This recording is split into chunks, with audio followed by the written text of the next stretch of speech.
black curtains. How like a shroud they are. Forgive me, Hastings. The melancholy overcomes me often of late. I thank you for joining me on this night. The blackout, the air raid sirens, it is not a night to be alone, n'est-ce pas? I couldn't agree more, old chap.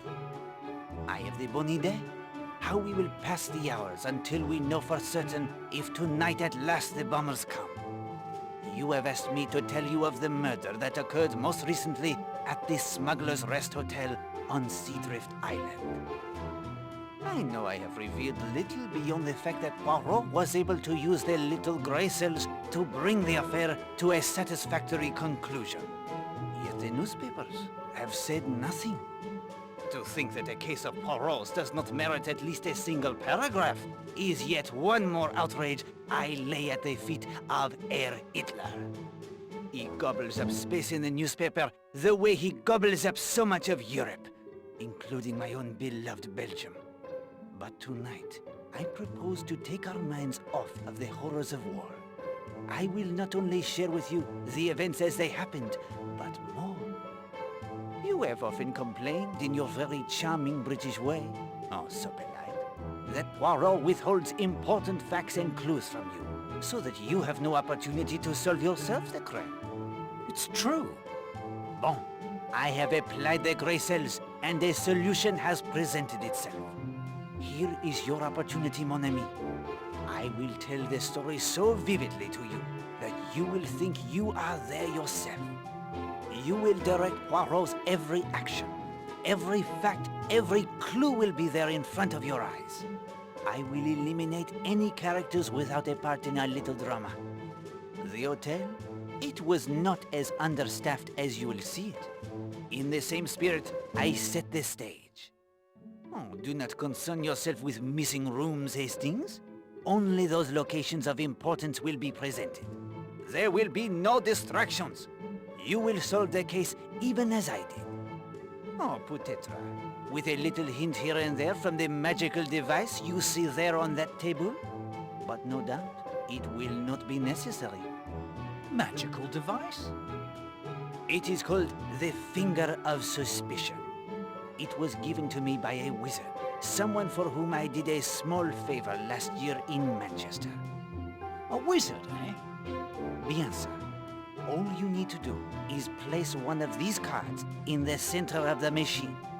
They each represent one of the players in our story. I will wave my hands above it so, utter the secret incantation, and it will point you in the right direction. Well, for starters, it's complete rot. I know you, Poirot. If anyone has a more practical, clear-eyed view of how this world works, I haven't met him. You don't believe in magic. If you want to choose this method of giving me hints, I won't stop you.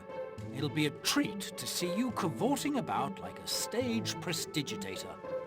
But I suspect the hints will somehow be coming from you. If you are so certain it is nothing but hocus pocus, then would you be willing to try and solve the mystery of the Finger of Suspicion, as well as the murder on Seadrift Island? Absolutely. Very well. I will give you 7 clues at times of my choosing throughout the evening.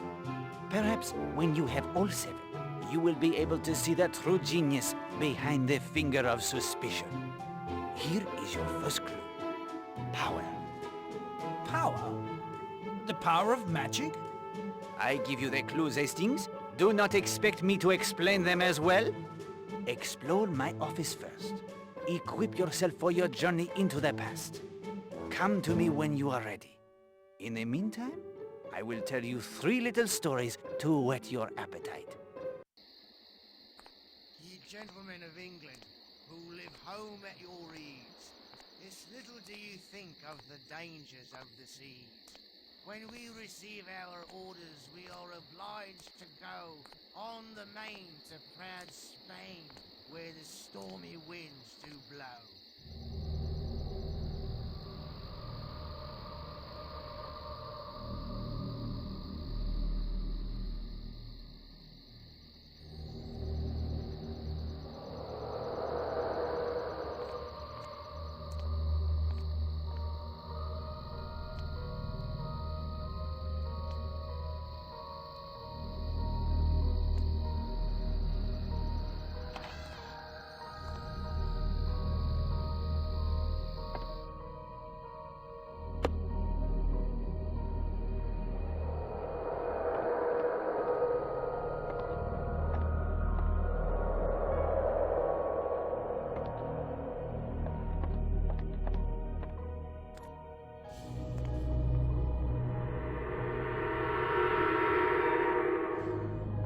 Saints preserve me!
Make of these stories what you will, mon ami.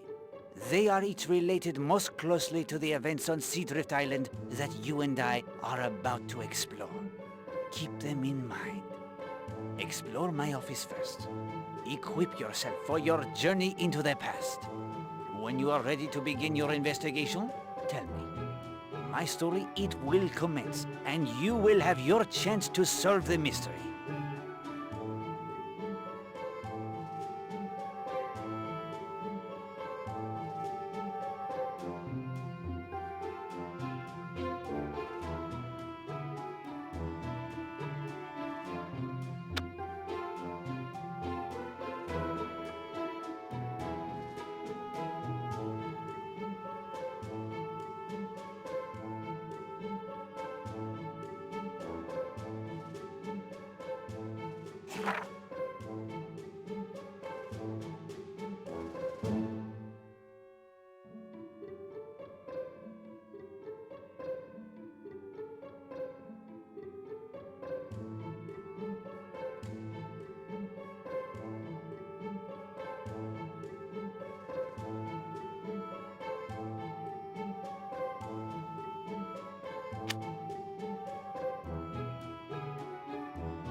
This document bears further study.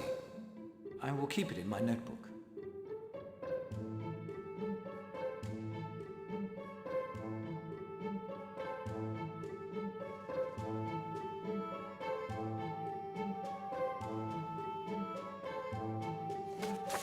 Interesting. I'll put it in my notebook. This looks important. I will keep it in my notebook. This may be important.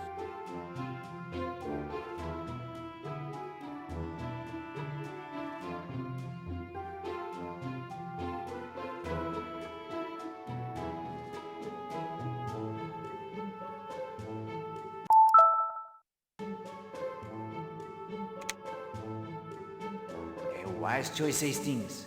With this stopwatch, you will be able to determine the time it would take the suspects to make their way to the scene of the murder.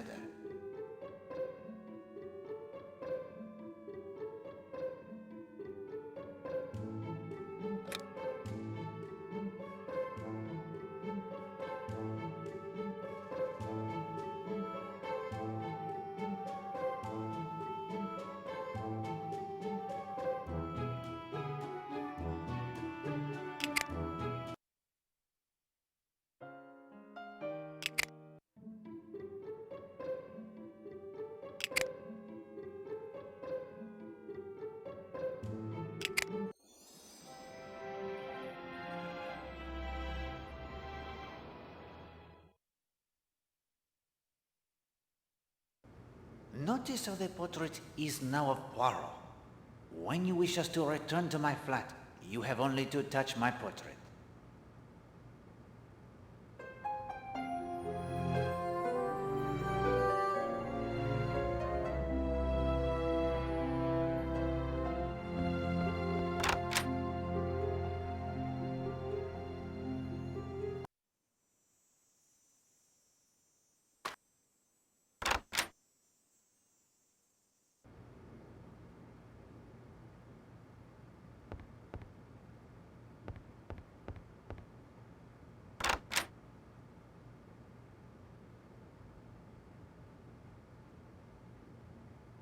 Although I am sure that the sight would amuse you, Hastings, Poirot will not engage in such activities for the duration of this tale.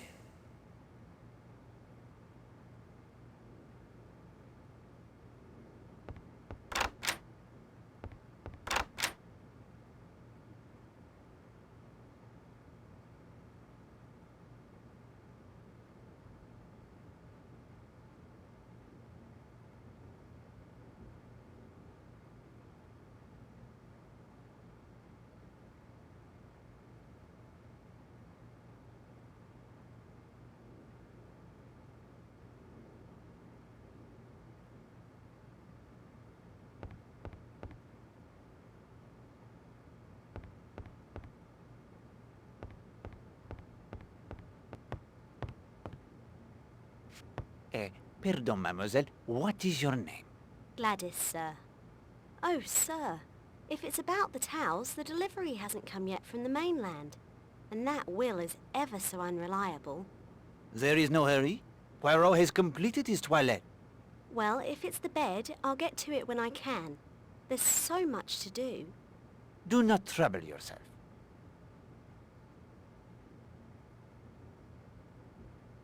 You seem out of sorts. Is something wrong?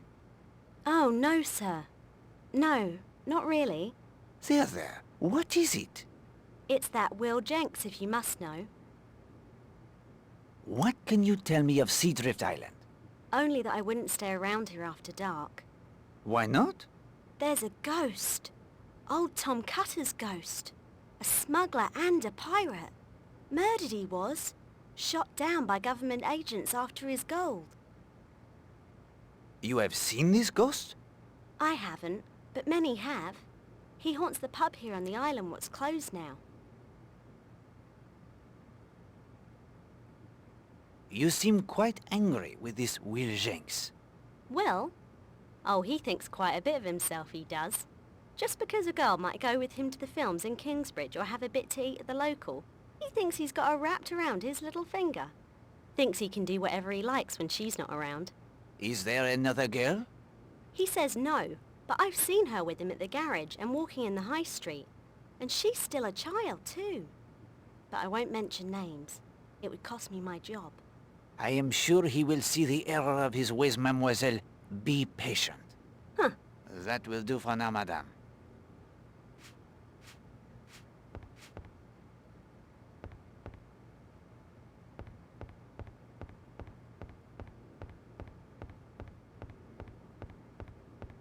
Hastings, please keep our goal in mind. That is not...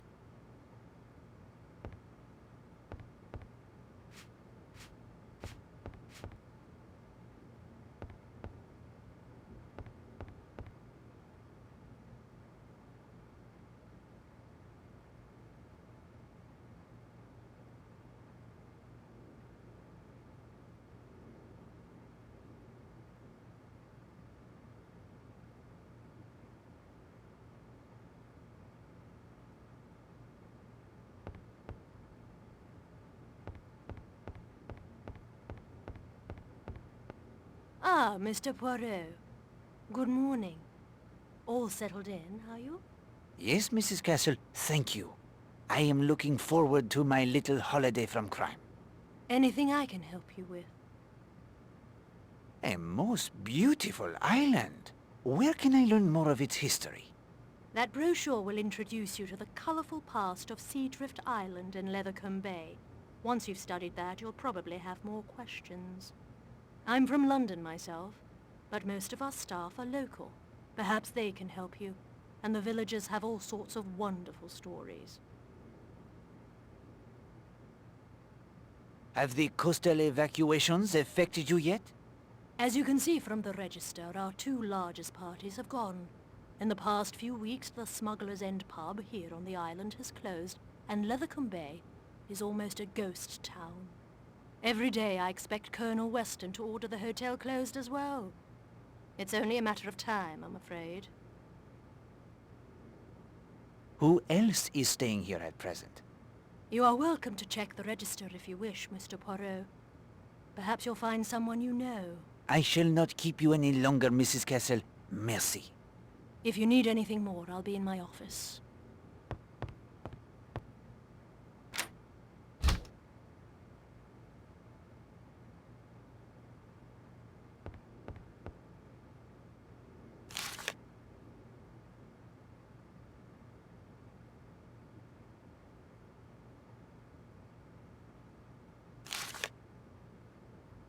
That is not...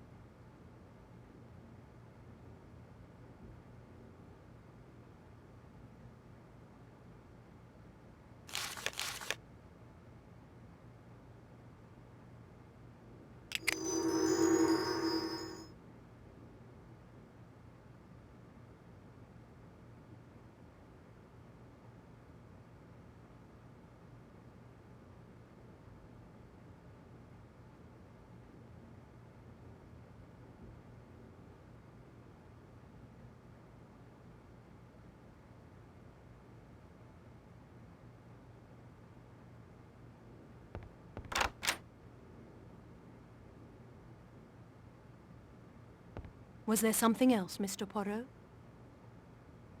Is the hotel safe at the disposal of guests? Of course. We'll be happy to store any of your valuables. Have you been the manager here long? Only a few months. Not quite the situation I was hoping for, and it won't last much longer thanks to the war. Are there any golf courses nearby on the mainland? Hastings, Poirot does not play the golf. Remember where, who you are. Sorry, old man. I will not impose upon you further, madame. Mr. Poirot, there was one thing. Oui, madame? It's such a small matter, I feel silly bringing it to the attention of a gentleman with your reputation. Do not let the reputation of Poirot cause you to hesitate in your inquiry. Well, my wire recorder has gone missing. I used to dictate all my letters for a girl in the village to type up. She's learning to type, so she brings her own typewriter. I need only supply the paper. When was the wire recorder taken? Sometime on the evening of the 19th. Do you lock your office? There has never been any need. I lock the safe, of course.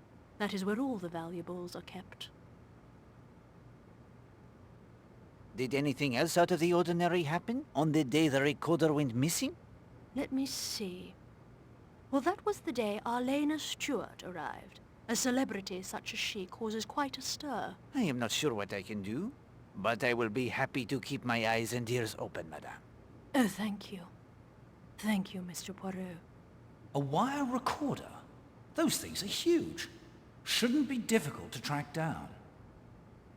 Pardon, madame?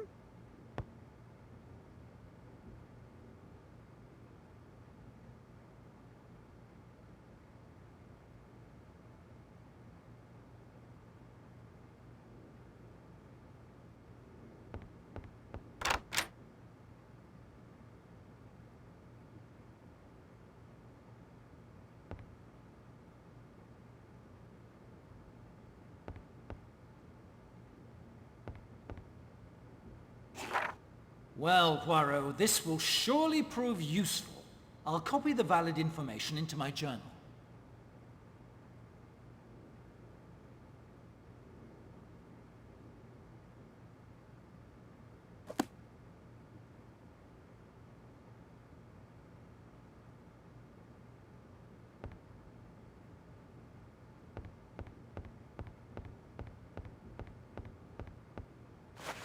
I say, the latest number of Motor Enthusiast magazine, Poirot. What a stroke of luck! I've been looking out for this one.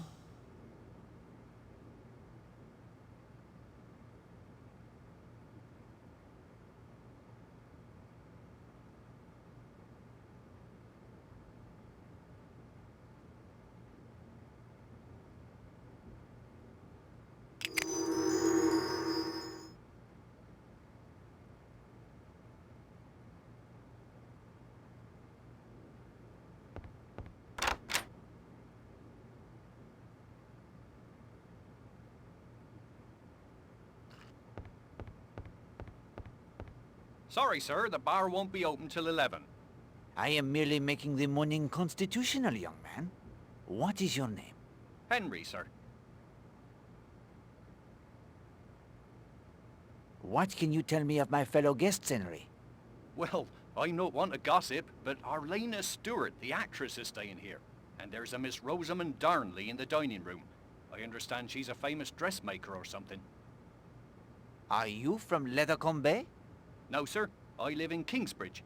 Lethercombe Bay is a bit quiet for my taste, especially now they've begun the evacuations. How long have you worked at the hotel? 3 years. Don't know what I'll do when they close her down. How do you like working here, Henry? Well, it's very nice, usually. Of course, Mrs. Castle, the manager, is something of a tartar. I expect that's because she's new and wants to establish her authority. Come to think of it, Gladys hasn't been herself lately. The first floor maid. Look, I'm no gossip, but I think she's had a row with her young man, Will Jenks. I expect it's nothing really. Everyone's a bit tense these days. I will leave you to your work, Henry. Thank you, sir.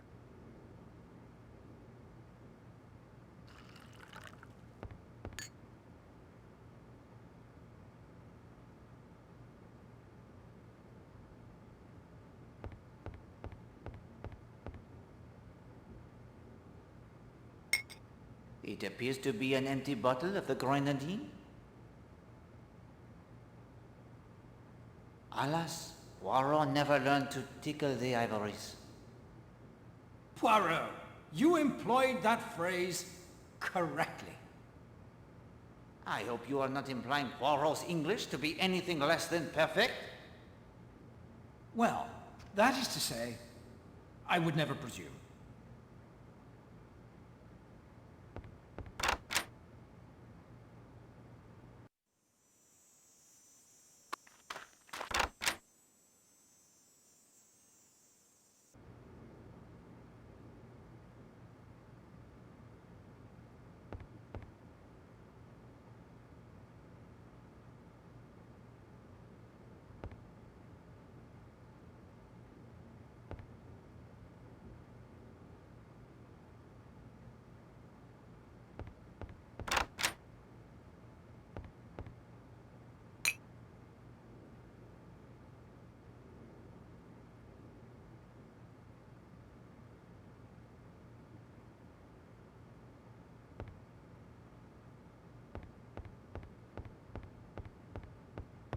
Forgive the intrusion, mademoiselle. Oh, I did not mean to startle you. not at all. I must have been miles away. You're Monsieur Poirot, aren't you? I understood you joined us last evening. I'm Rosamund Darnley. Enchanté. What brings you to Seadrift Island, Mademoiselle Darnley? A short rest before the fall season. But of course, you are the proprietress of Rosemont, the fashion house. Your designs are first-rate. Hastings, what does Poirot know of such things? I'm surprised you are interested in women's fashions, Monsieur Poirot. Sometimes I surprise even myself, mademoiselle. It is very quiet here, n'est-ce pas? I don't mind the quiet. There were a number of children here until a few days ago. They were evacuated. Ken's daughter Linda is here, but she's 16. Hardly a child anymore. I've had one odd incident. A small crime, even. Sometimes the small crimes are but appetizers to a main course. I brought a typewriter down to catch up on some correspondence. It disappeared from my room the day after I arrived. Have you been here on the island long? Just a few days. It was a spur-of-the-moment sort of thing. Did you report the theft? No, my jewelry and over £20 in my purse were untouched. I suspect someone simply borrowed the typewriter and will return it when they're finished with it. Rude, perhaps, but possibly not a crime at all. What day did you find the typewriter missing? The 20th. Did anyone take an interest in the typewriter when you arrived? Come to think of it, a man named Major Barry did make some comment, but I rather felt he was simply looking for an excuse to talk to me. Au revoir, madame.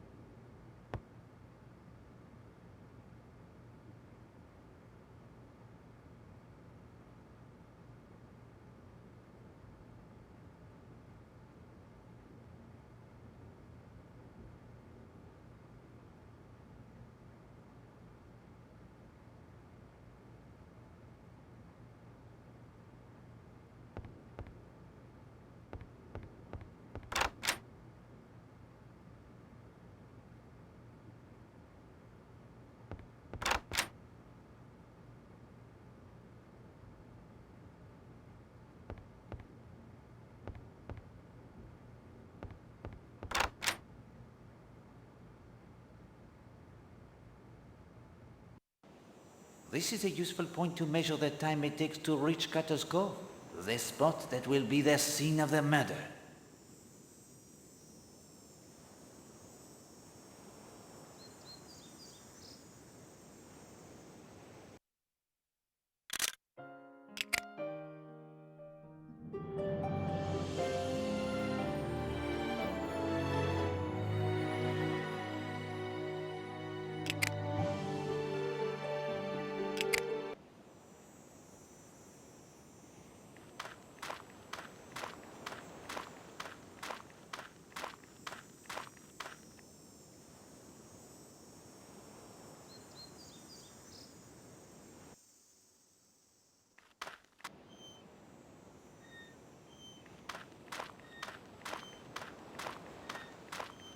I did not mean to frighten you, my friend.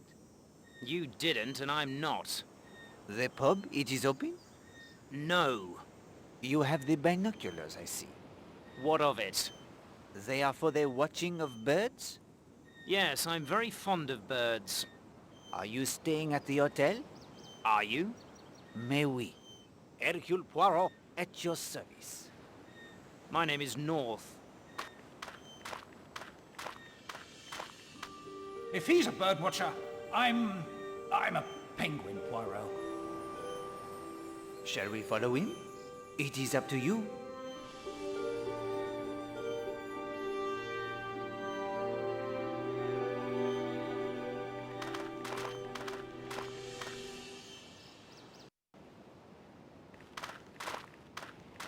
He's up to something, Poirot. Are you going to let him get away? My shoes are of the finest leather, buffed to a perfect sheen. I will not be subjecting them to seawater. Take them off, then. No, If you wish to cross the causeway, summon the sea tractor. I will not wait. Oh, for pity's sake.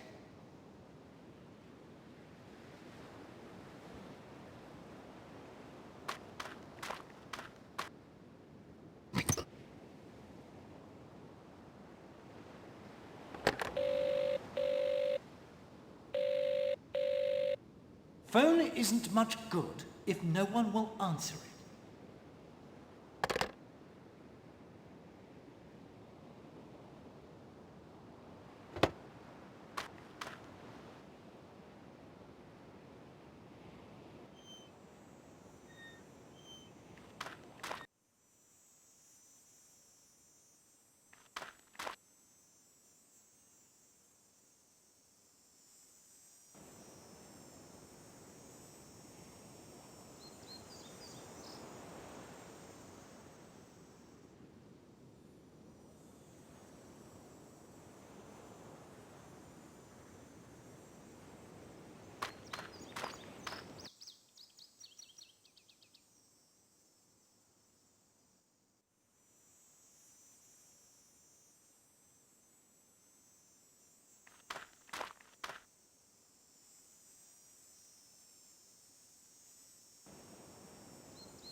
Hello there.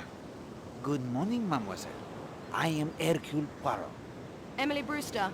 Pleasure to meet you. You rest from your exertions? No, I teach ballet to a lot of energetic young girls. It would take more than a little row around this tiny island to wear me out. I don't know if you noticed, but I found what looks like the carving of a dog on a rock on the path there when I came down to bathe. It appears to be quite old. I was curious to see if there were any more carvings along here. And have your investigations met with success? Nothing so far. The sea may have worn any away, I suppose.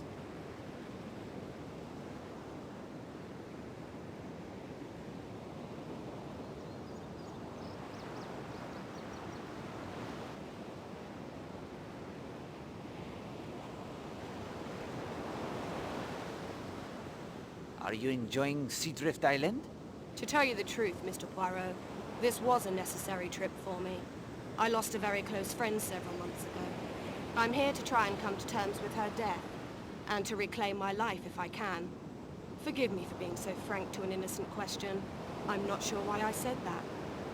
Not at all, mademoiselle. People often find they can confide in me. Of course. You're that Hercule Poirot. There is more than one? I've heard of you, of course. I apologize, I didn't make the connection at once. Have you been here at the hotel long? 9 or 10 days. Have you formed any impressions of our fellow guests? Are you down here on a case, Mr. Poirot? No. For a short holiday only. Forgive me if the question was impertinent. Oh, I don't mind. Let's see. Horace Black is a wealthy businessman, of the sort one tries to avoid in London. Loud and boorish. I think he finds us all rather boring. The Redferns seem like a nice couple, but I've noticed a tension between them. If you want my opinion, Arlena Marshall is at the bottom of it. She's one of those women men seem drawn to, and other women tend to hate. You choose to bathe here instead of at the beach? Yes, I do so every day. It's just a few steps from the hotel. And there's this one gentleman, Major Barry, who seems to take a rather obvious interest in women in bathing attire. Makes my flesh crawl. So I try to avoid the beach. Good luck in your investigation. Thank you.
Good morning, mademoiselle.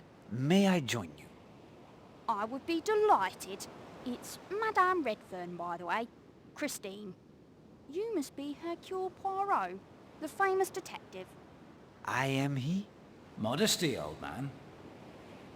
You may have reason to be modest, Hastings. Poirot does not. The old place was buzzing last night when you arrived.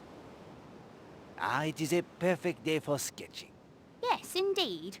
I'm trying to capture that sailboat down there.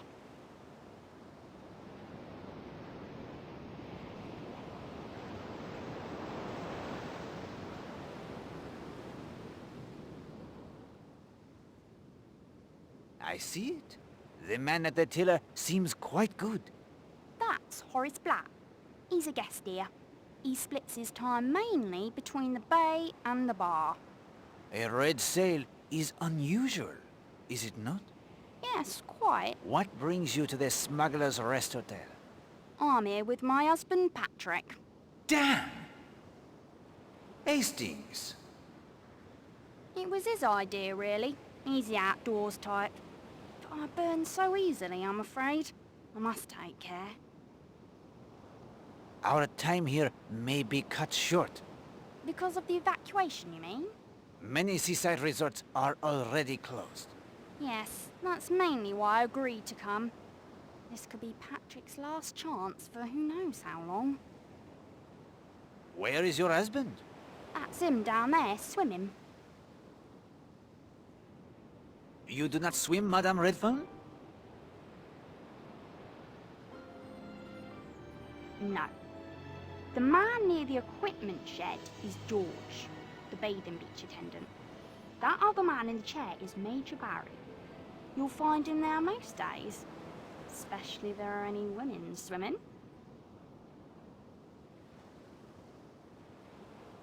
Major Barry has an eye for the ladies? Definitely. Bit of a bore too. Full of stories about the army in India. That and his dogs.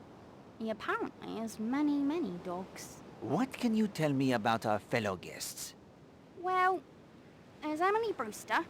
You'll usually find her rowing about the island. Ballet instructor at a school in North Taunton, I believe. There's a couple from up north somewhere. Gardeners. She'll talk your ear off. He's rather a dear, really. And Arlena Stewart, of course. You must have heard by now that she is here. Oh, you know her? My husband does. I'm afraid that's enough sum for me for a while, Mr. Poirot. It has been a pleasure, madame.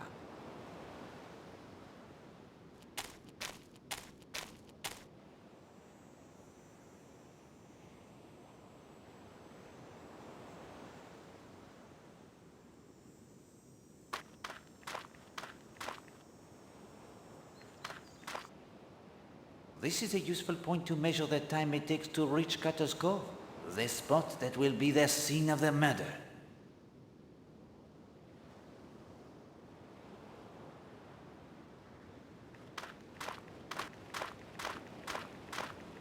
Good morning, monsieur. Capital morning, capital. You must be that detective Johnny who arrived last night. Major Montague Barry, late of His Majesty's Army in India. It is a pleasure, Major Barry. You are on a bathing beach, but you do not bathe, Major?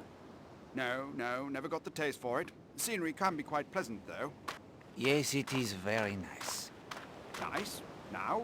Wouldn't say that. None of the finest sex about. Good-looking fillies, some of them. Where are they all, I wonder? Have you been at the hotel long?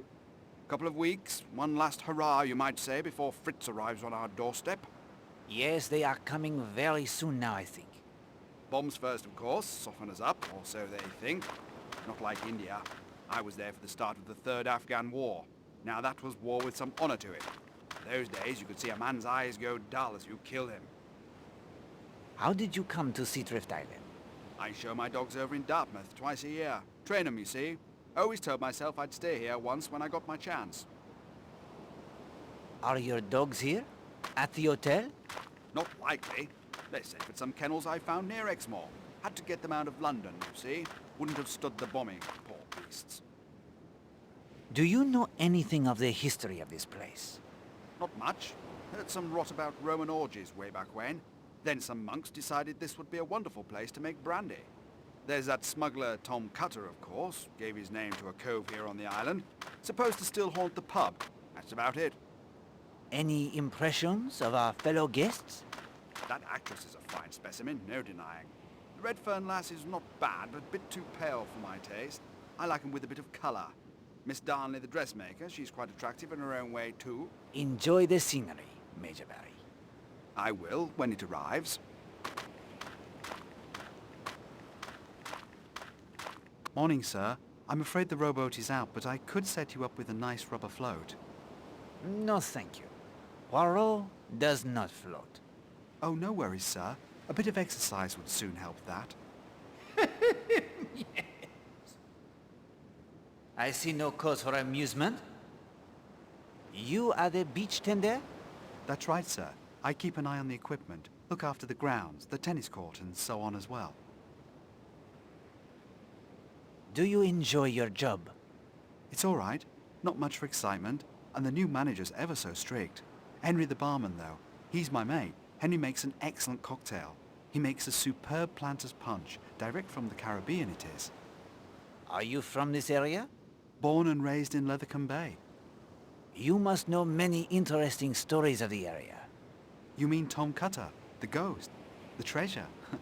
Mr. Gardner was quizzing me about old Tom just the other day.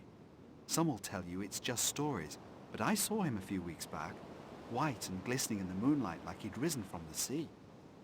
He was drowned? Yes, sir. Some rival done him in. You'll hear other accounts, but that's my belief. How do you know the figure you saw was a ghost? Well, he disappeared into thin air, didn't he? Where did you see him? Outside the Smuggler's End pub well after midnight. He passed inside. I'd had my share of liquid courage, so I follows him. Down into the cellar he goes, so down I go. And what do you think? He was helping himself to a tankard of grog? Grog? What is grog, Hastings? Shh! No! Vanished into thin air. Ghosts do that. How long have you worked here? Almost 10 years now, but that's all coming to an end. Why is that? Got my papers, didn't I? Reporting for duty next week. Navy frogman, that's what I'm going to be. I will leave you to your duties.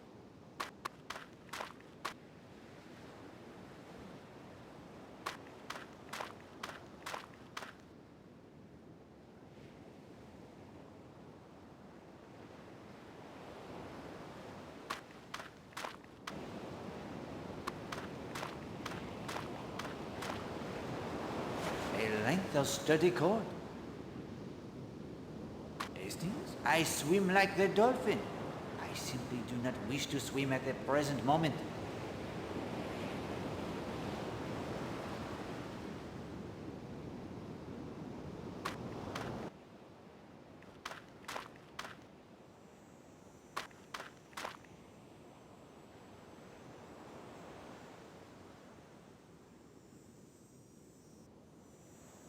This is a useful point to measure the time it takes to reach Cutter's Cove, the spot that will be the scene of the murder.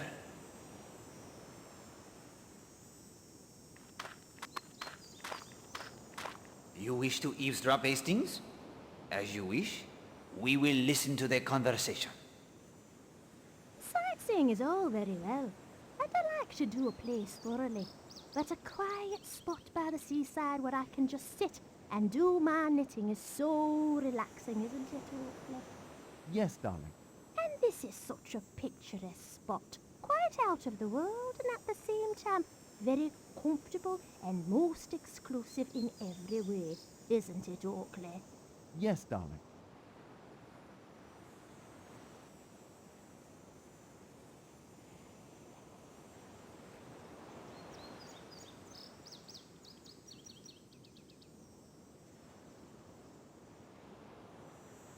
We have heard all...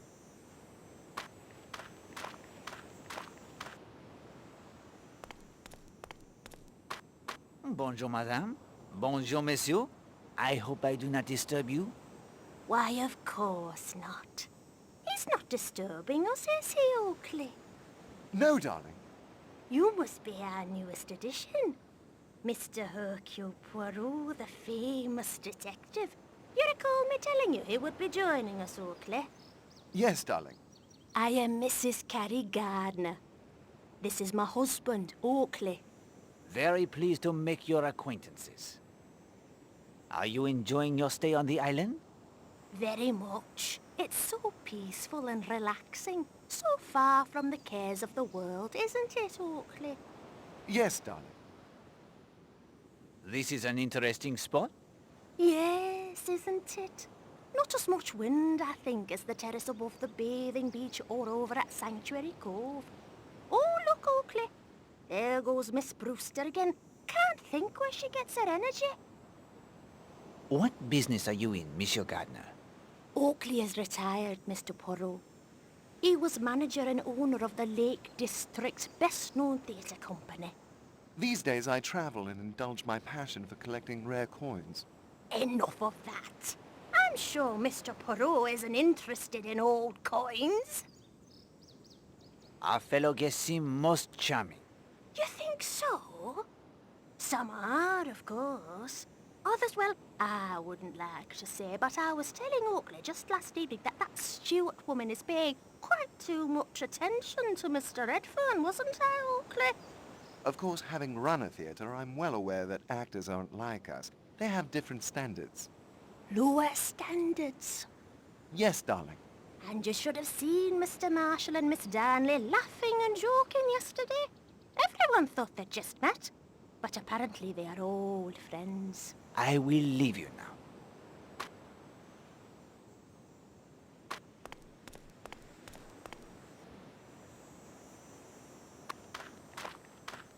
Eh bien, if you insist, we will eavesdrop yet again. What a funny little Frenchman he is. Frenchman? It's hard to believe he could be the wonderful detective they say he is, isn't it, Oakley? Yes, darling.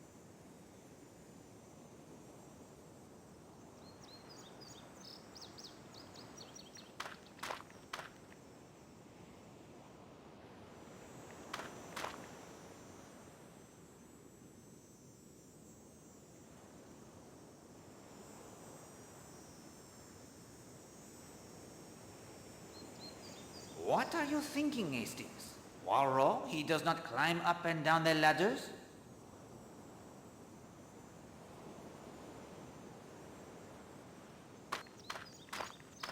A sturdy post.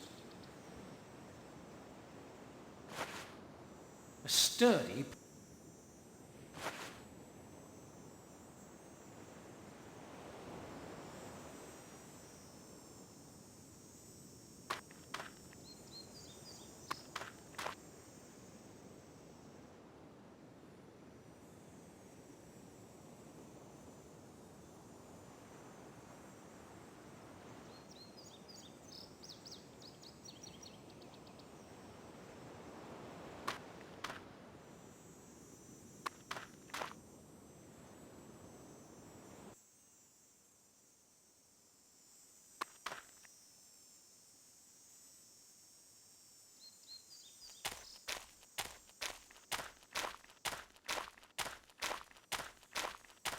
Hello!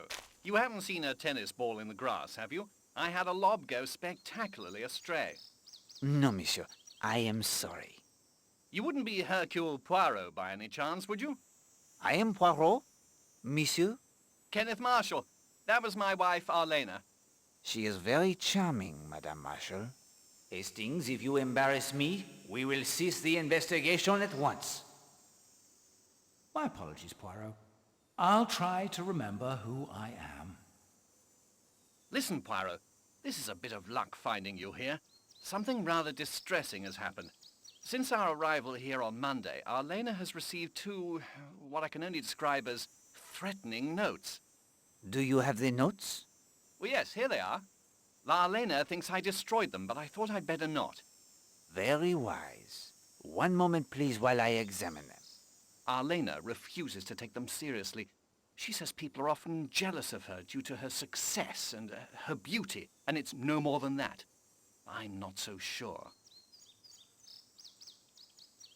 You are right to be concerned. In my experience, Captain Marshall, the hatred to write such notes is one to take very seriously indeed. Would you have a talk with Arlena and tell her that? I will do as you ask. How did these arrive? The first was simply shoved under her door. The second was found on her dressing table. Mr. Poirot, her door was locked. When did Mrs. Marshall receive these? That first note was found the morning after we arrived. That would have been August 20th. The second appeared yesterday. Knowing you are investigating has eased my mind enormously. Captain Marshall, I will do what I can to assist you.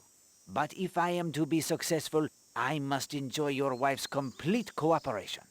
I hope you can succeed in convincing her of the gravity of the situation. If you'll excuse me, I have some letters to type. He has some letters to type?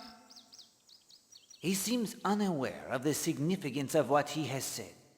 How many typewriters can there be on this island? Seems more likely Miss Darnley's typewriter was borrowed to write the notes.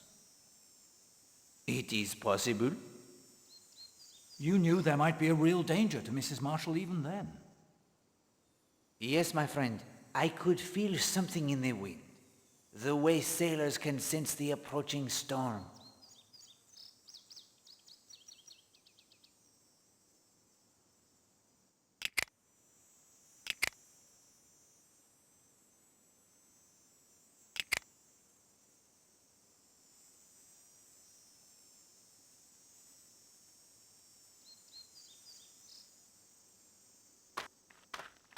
Bit of a low spot in the near at-service court.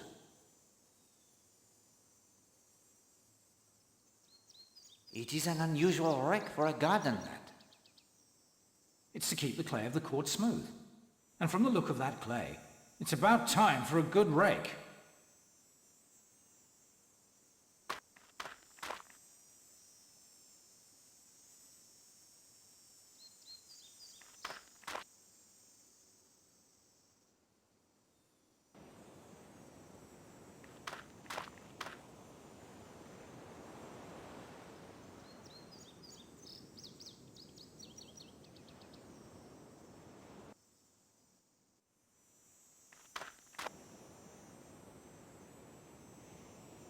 I imagine this was quite a beautiful structure before it went to pot. Yes, Hastings. Religion cannot be faulted for its aesthetic, at least.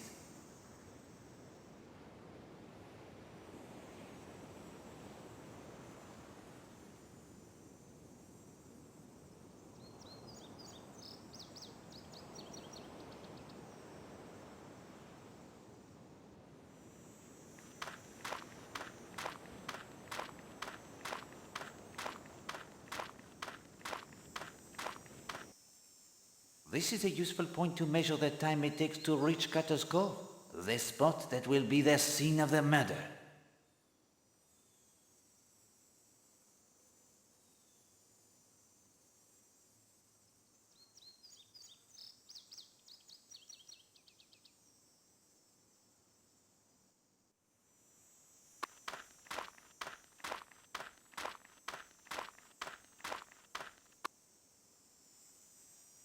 There is quite a passage down there. We will need something more than good intentions to shift this stone, however.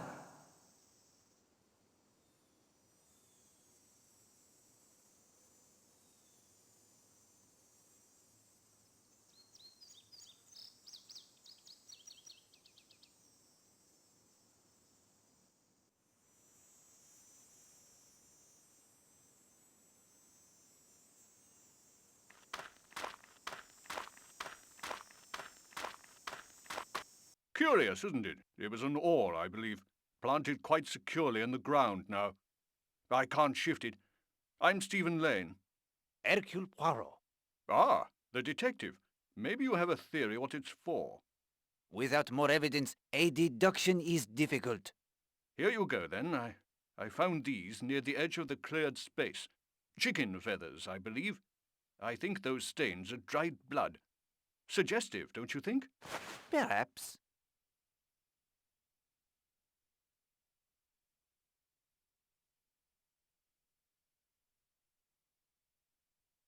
Do you have a theory about this post and the clearing, Monsieur Lane? I felt something the moment I arrived on this island, Mr. Poirot. It is especially strong here. I can only describe it as a feeling of evil. More than a feeling, it's almost a physical presence. Yes, it is very romantic here. It is peaceful. The sun shines, the sea it is blue. But there is evil everywhere under the sun. There's a quote from Ecclesiastes. Yea, also the heart of the sons of men is full of evil, and madness is in their heart while they live. Nowadays, nobody believes in evil. Even with what is happening in Europe, they want to think that reason and common sense will prevail. But evil cannot be reasoned with, and it is real. It walks the earth.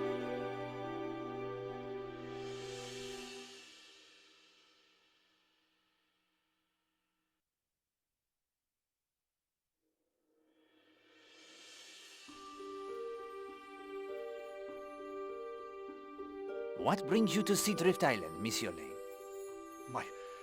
My health. I was the vicar of a church near Brixham. I became ill. I had to leave my church. I came here to heal among the historic churches and religious ruins of the area, like this old monastery. It dates back to the Middle Ages. The order was most known for producing a passable brandy, I believe, but they never flourished. I expect that was because of the site they chose.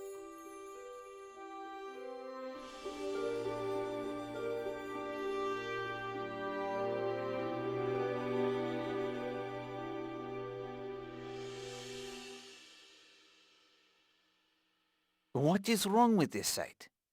It isn't the only Christian edifice erected on top of more ancient construction, as I'm sure you know. In this case, there was a Roman temple here, 500 years before the monks arrived. Unfortunately, it is believed it was a temple to Bacchus, a particularly nasty cult notable for debauchery and licentiousness. Bacchus, eh? That might explain the decent brandy. I was searching for evidence of the earlier temple when you arrived. I found an opening beneath one of the walls over there, leading down into the earth. But it's blocked by a sizable stone. I was hoping to use this post as a lever, but it's immovable. What do you think of our fellow guests? I haven't spent much time with them, I'm afraid. I've been poking around out here, mainly. If I could get some idea of the location of other nearby religious sites, I expect I'd be off to visit those. I think it would do me good after this place. Mr. Poirot, I'm feeling under the weather. These ruins take it quite out of me, I'm afraid. If you'll excuse me. But of course.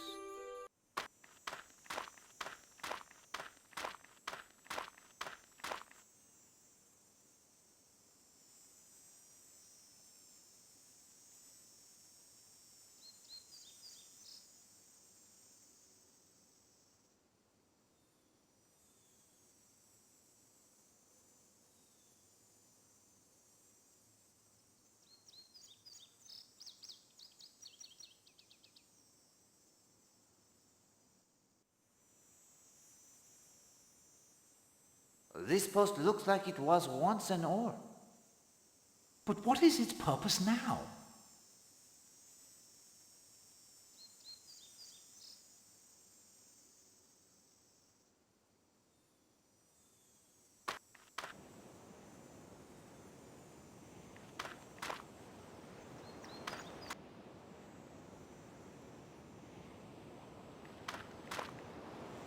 This is a useful point to measure the time it takes to reach Cutter's Cove, the spot that will be the scene of the murder.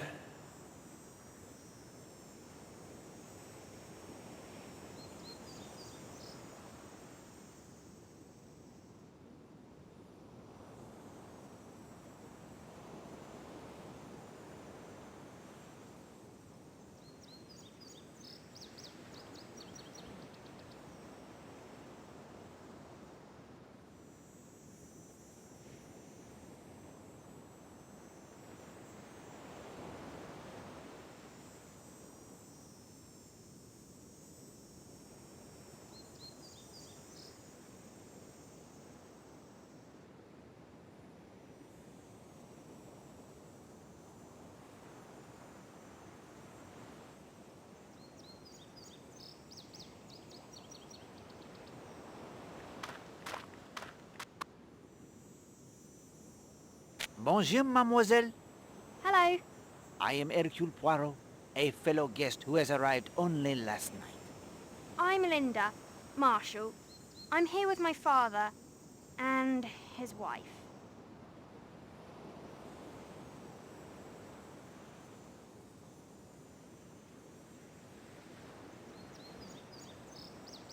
What about the pile of brush interests you so? It is just a pile of brush, isn't it? You wish it were something else? I was trying to make a blind so the Gilmores would come closer.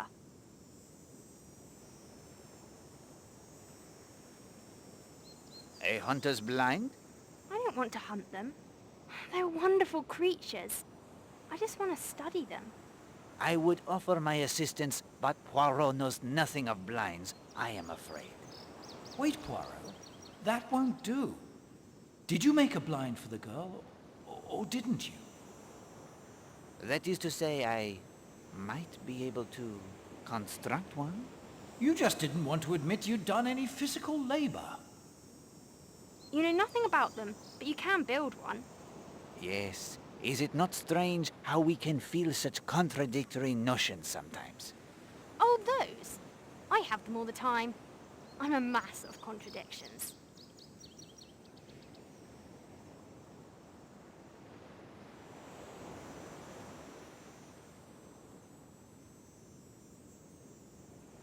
Guillemots? The birds?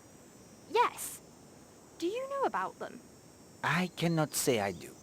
Hold on, Poirot, I do. Now let the child speak, Hastings. Oh. Oh, rather. They are really quite common. These are of the genus Urea algae. They live in great colonies. They look almost like penguins, don't they? They waddle along and bow to one another. And sometimes they purr, almost like kittens. Good heavens, Poirot. I never thought of it before, but do you know who they remind me of? They are truly marvelous.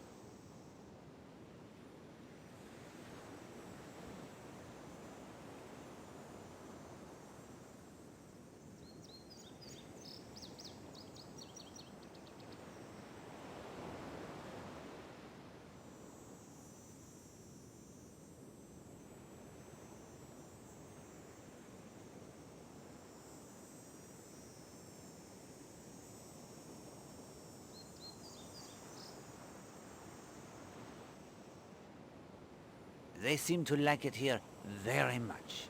The government made it a sanctuary for them. That's what this place is called now. Sanctuary Cove.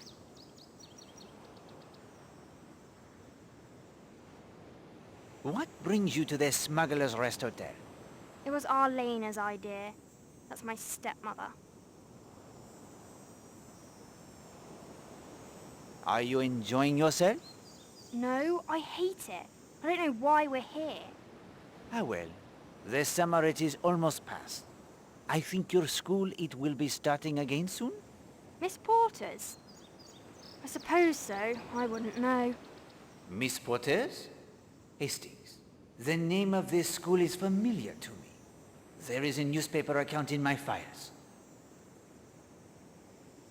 What do you think of your fellow guests? Miss Darnley's nice, and Christine Redfern is too. But I hate her husband. He is unkind to you? No, it's my father I care about. He can't see it, but I can. I see what's happening. It has been a pleasure, mademoiselle. Can you really make a blind? I'm no good at it at all. I will try. Thank you.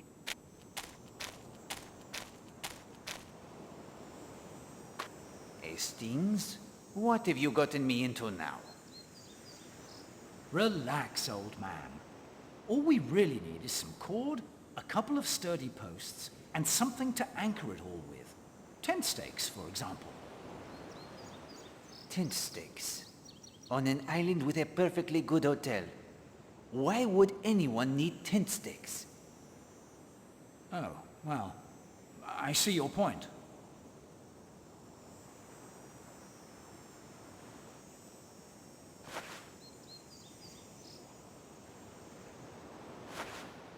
You presume...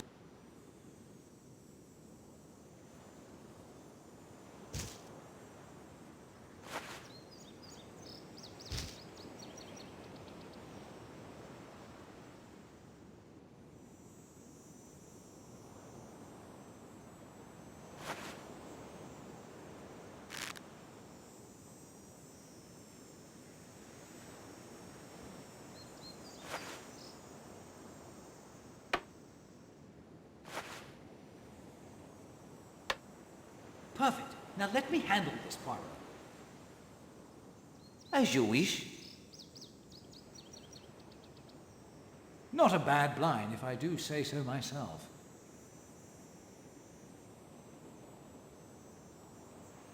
That will not help.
Patrick, darling, you're such a child.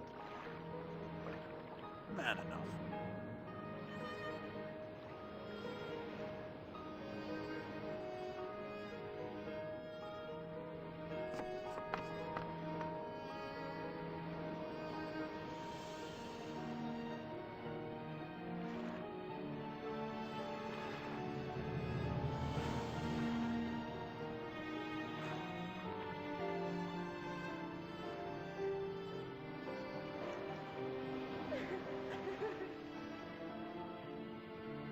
I see what you mean, old man. There is indeed a storm coming.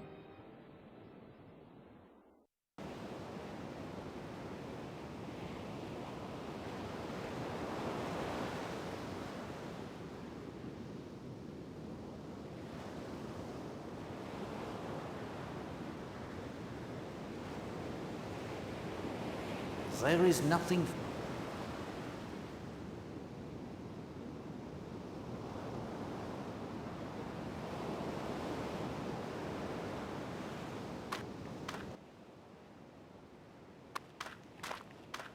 Not now, old chap. Sorry, sir. I've got me duties to attend to.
No, Hastings.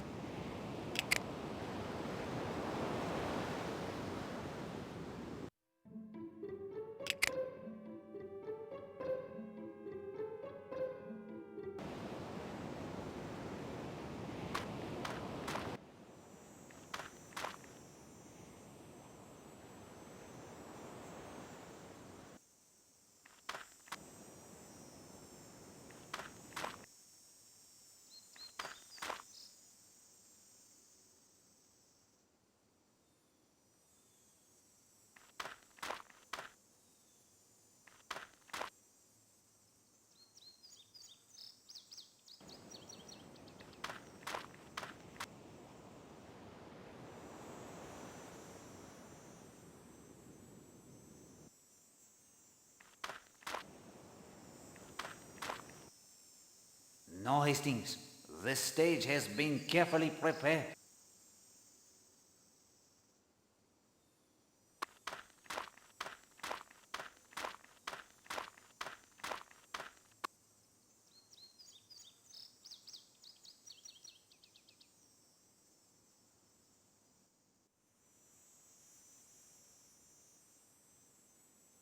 There is quite a... There is...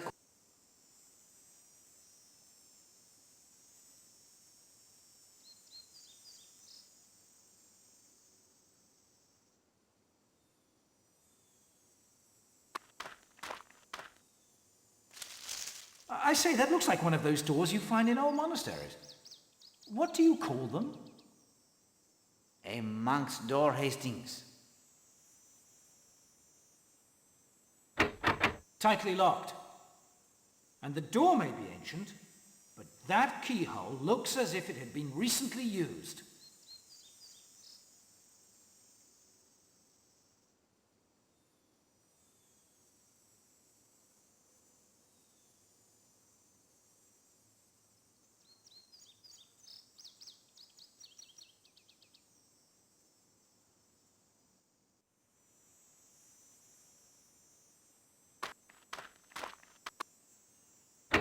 Tightly locked.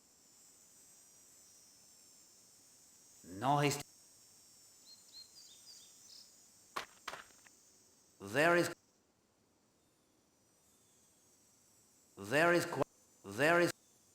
quite a...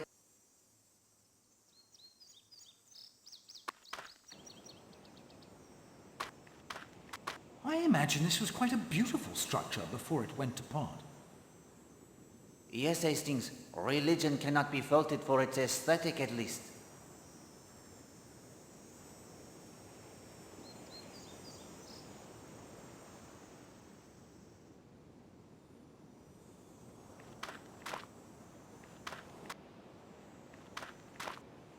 That we... Not a bad blind.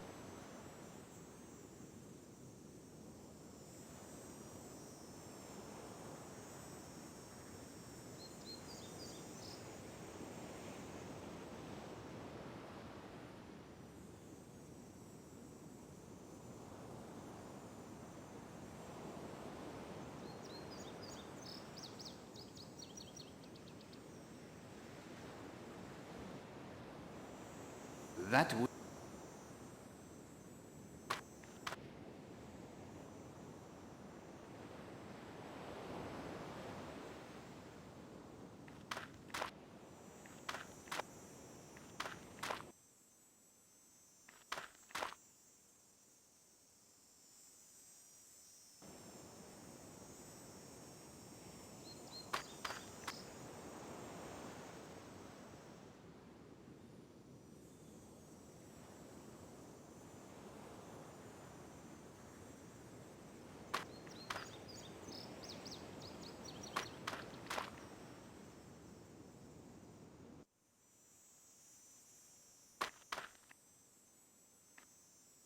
This is a useful point to measure the time it takes. Bit of a low.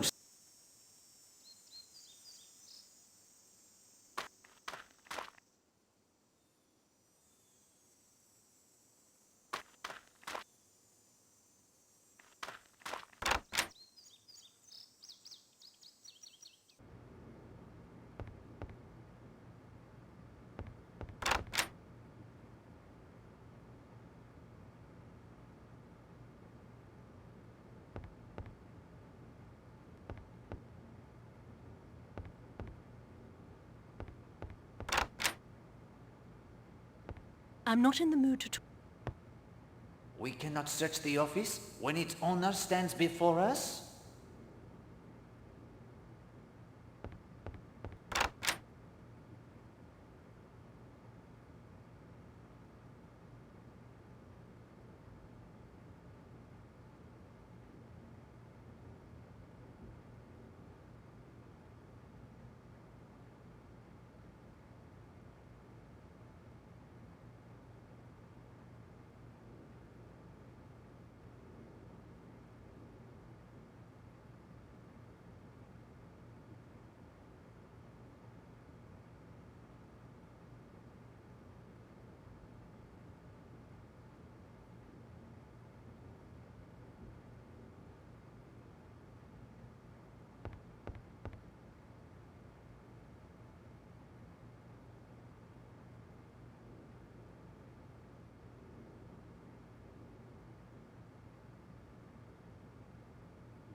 Pardon me, sir.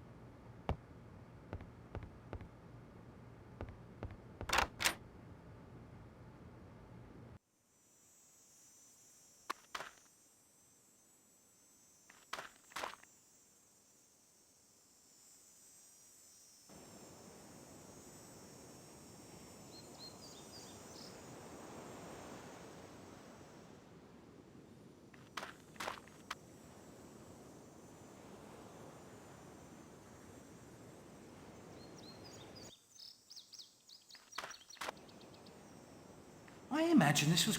Yes, Hastings.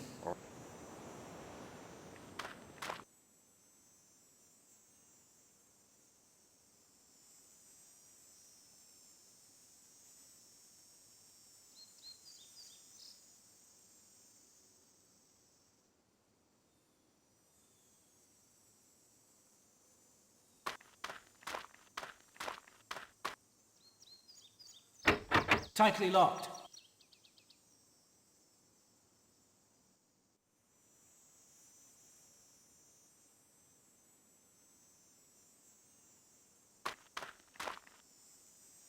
There is quite a passage down there.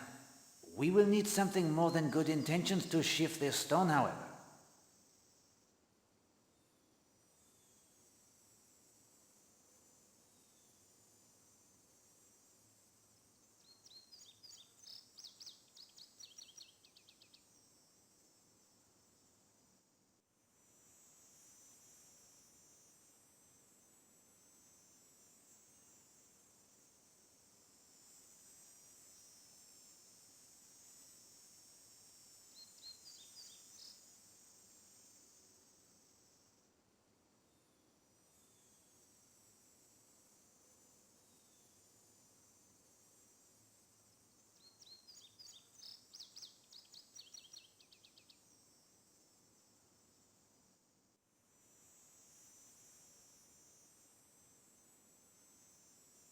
No, Hastings.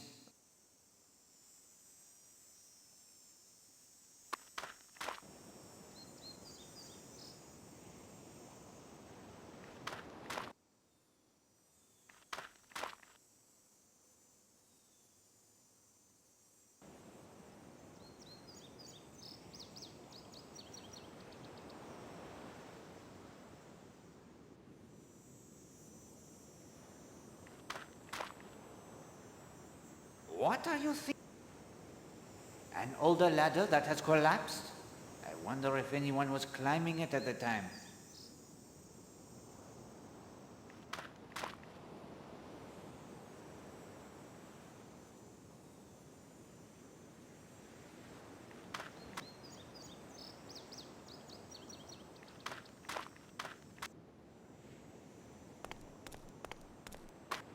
I'm not really in the mood.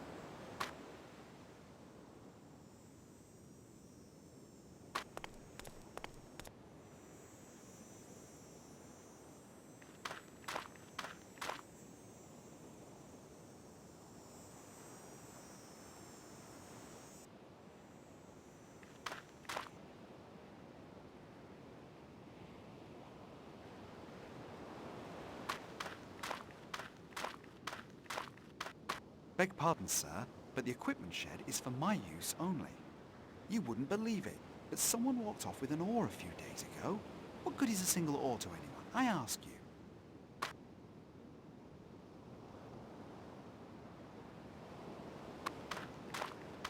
Sorry, sir.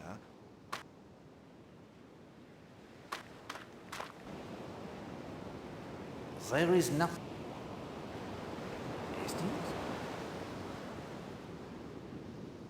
Hastings? Hastings? Hastings?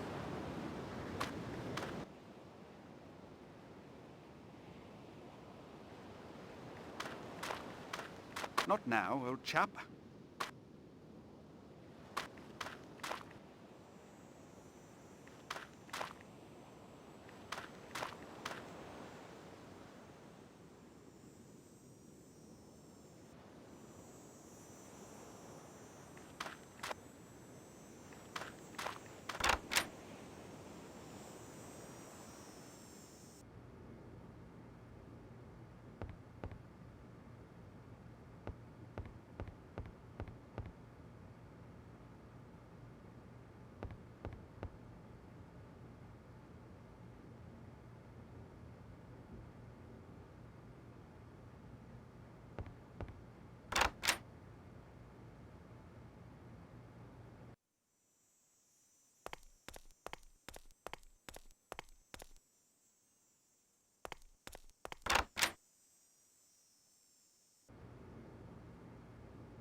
They are blackout curtains, although at the moment they are...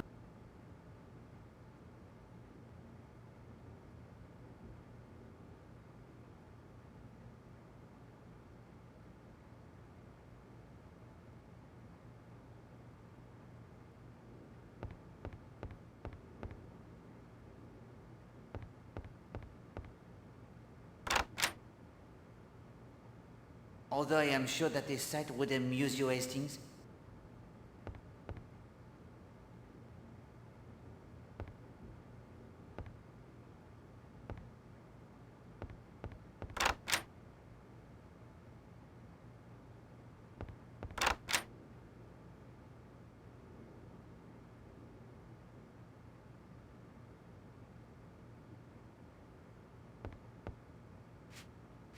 Please, sir. There is...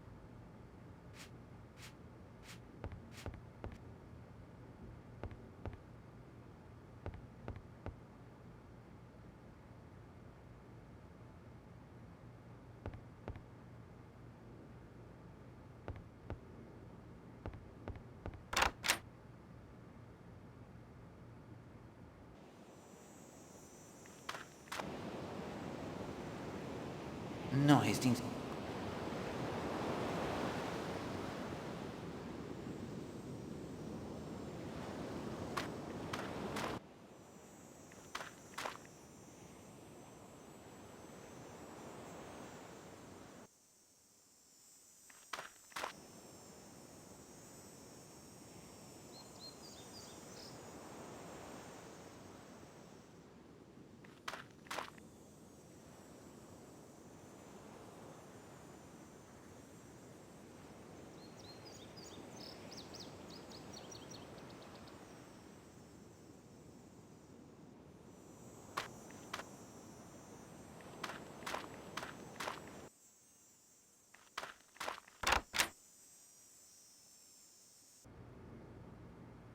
A beautiful piano.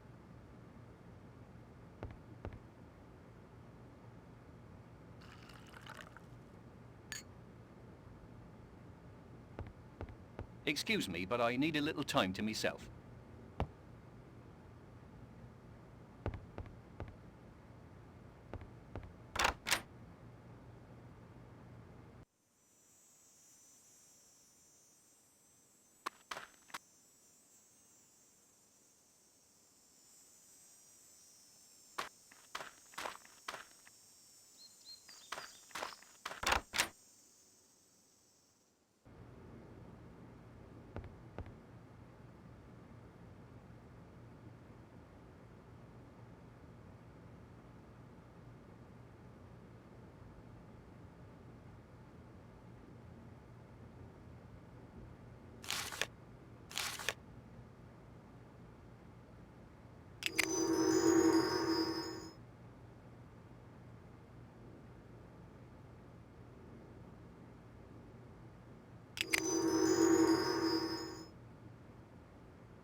Please don't think me...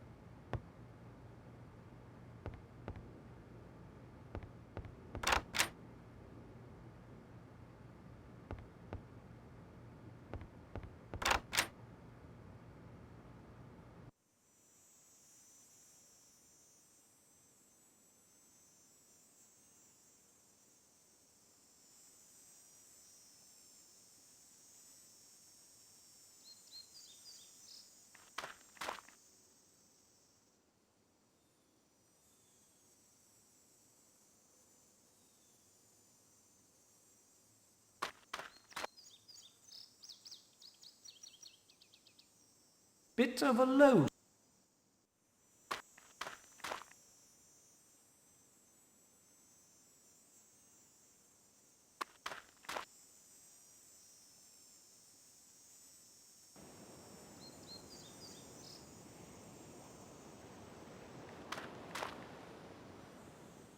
What are you... What are you...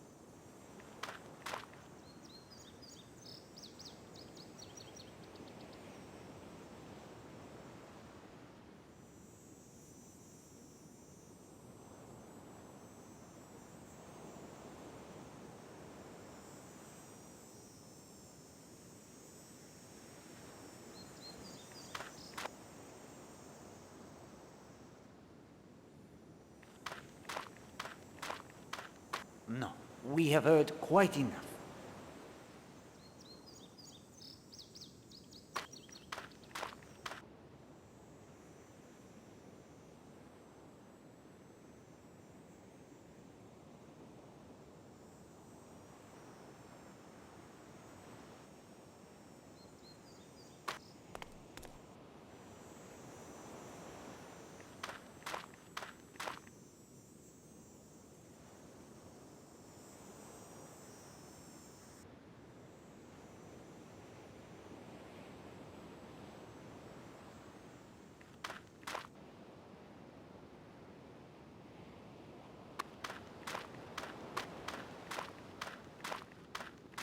I know you're dying for some stories about my experiences in India. Later, perhaps.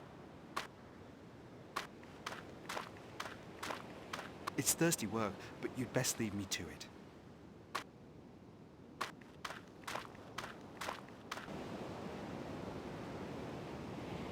There is nothing further to be found here.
No, no. The door, it will not budge.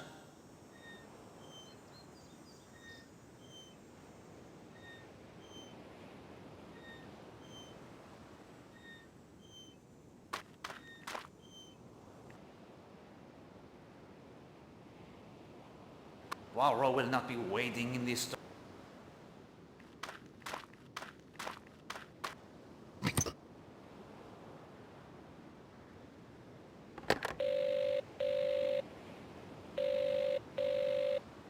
Phone isn't much good.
I imagine this was...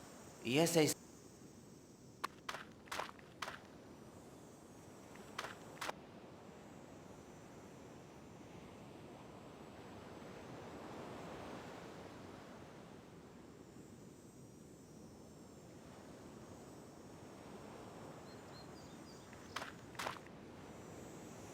Not a bad blunt.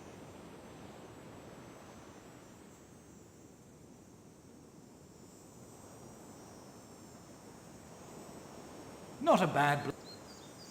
That will... Not a bad...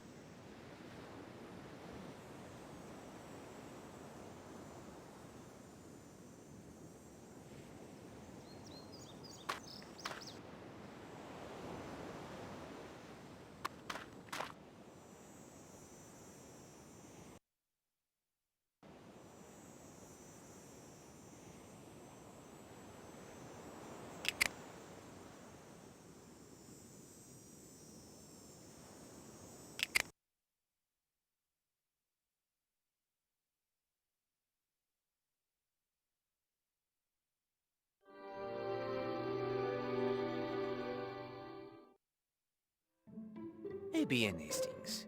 You have made good progress. The principals of the cast have made their entrances. You have explored as much as was possible to me on the morning of August 24th. You have uncovered some of the mysteries that made me uneasy, even then. Did you already know murder was in the wind? It was very clearly indicated, mon cher. Why didn't you stop it?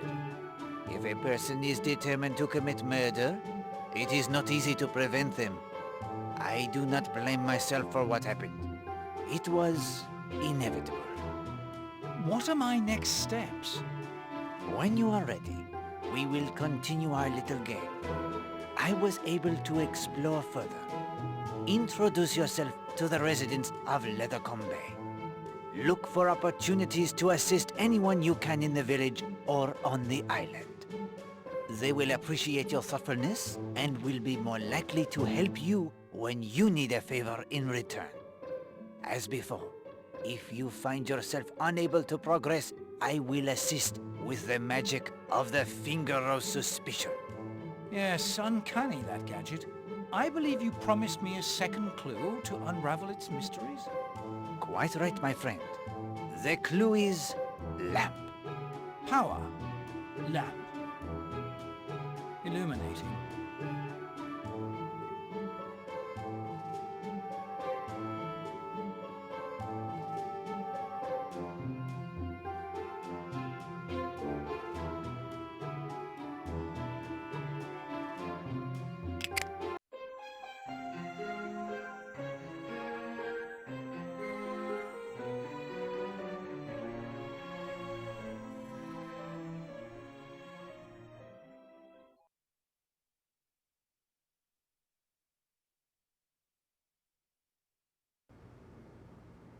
Oh, I didn't think you were here, sir. Your towels are fresh and your bed linen changed, so never you mind about that.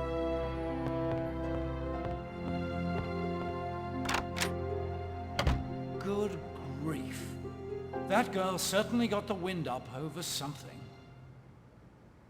The boyfriend, Will Jenks, I suspect is the cause.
From the looks of these betting receipts, the Major is his bookmaker's best and unluckiest customer.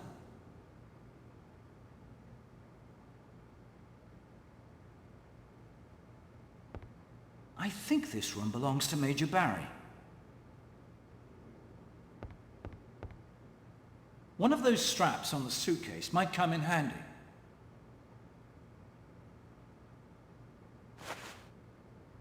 Let us hope the Major is not as observant as Poirot.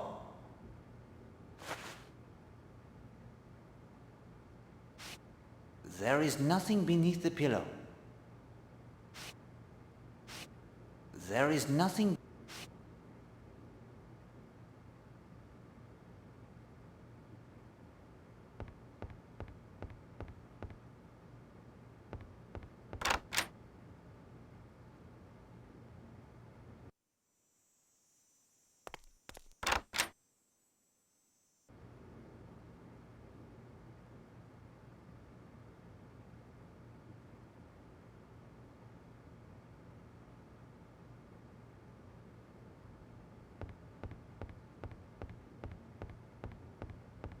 A Bible, Poirot. Not so unlikely a thing to find in the room of a former clergyman? Revelation 2:20. Thou sufferest that woman Jezebel, which calleth herself a prophetess, to teach and to seduce my servants to commit fornication and to eat things sacrificed unto idols. Now why would he have that particular passage open?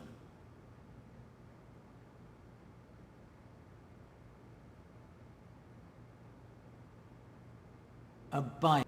Not so Revelation, thou suffer... If I remember correctly, this must be Stephen Lane's room.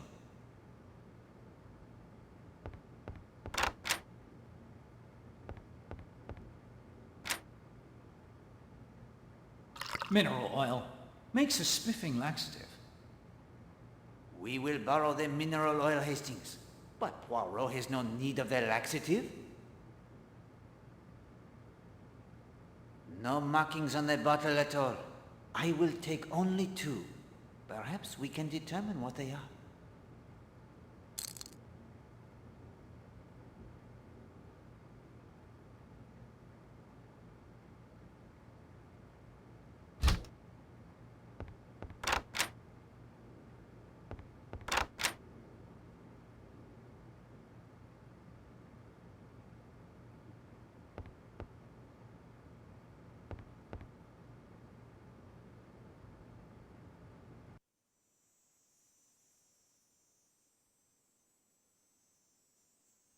Do you observe anything unusual, Madame Castle? Not yet, I'm thankful to say. Mr. Blatt's sailboat put into Leathercombe Bay a short while ago. I suspect he'll make for the Monkshood before heading back out.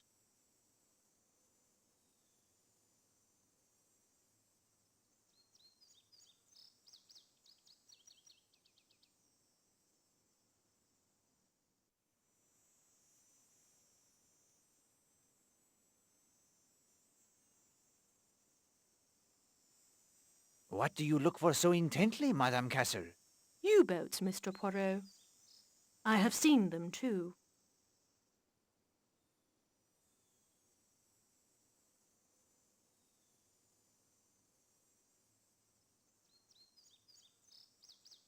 So close to shore? Oh yes. I suspect there's one out there right now. Watching. Have you told this to Monsieur Blatt? Yes, I did. He laughed at me and said they were not likely to waste a torpedo on his tiny sailboat.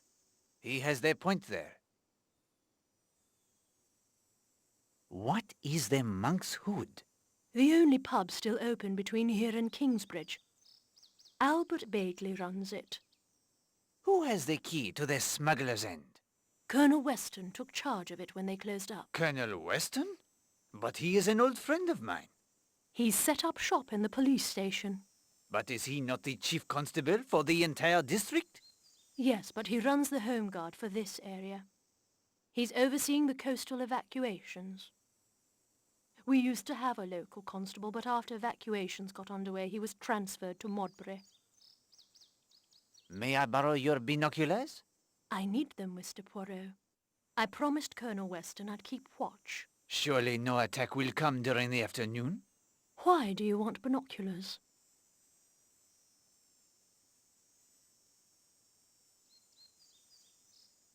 To help in the watch for U-boats.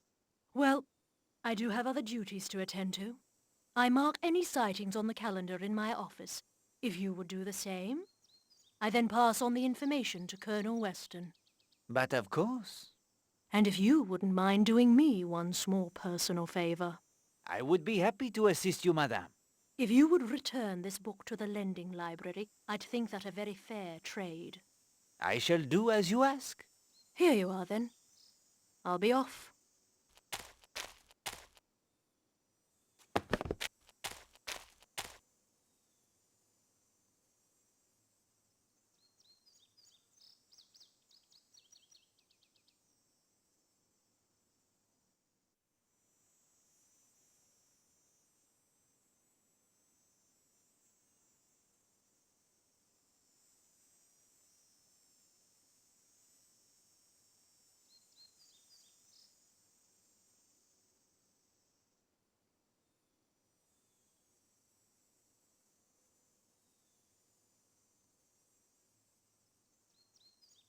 It is quite...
It is quite...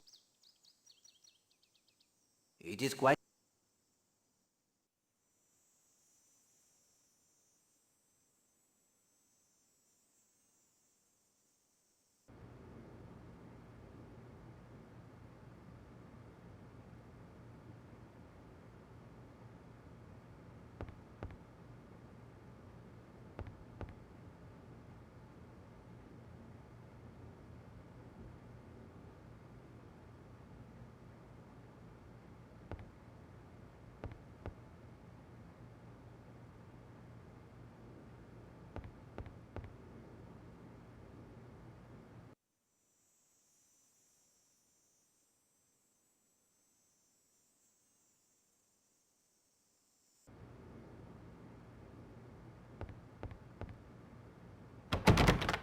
Latched tight on the inside.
The door is locked, but I can hear their voices from within.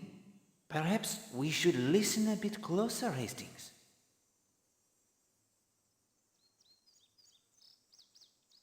You had no right to tell that silly little man about the notes. If you can't take them seriously, someone must. I rather thought you might have written them. Me? Why on earth? If you thought I'd been misbehaving again. Do you think I can't see why you dragged us down here for a holiday? Somebody told me about this place. I think it was the Rylands. Look here, Arlena. I know what you're like. That boy is fond of his wife, really. Must you upset the whole blinking show? Kenneth, don't let Patrick upset you so. He's a puppy. Nothing more. So you admit that young Redfern is crazy about you? It's really rather stupid of him. You know, don't you, Ken, that I don't really care for anyone but you. I think I know you pretty well, Arlena.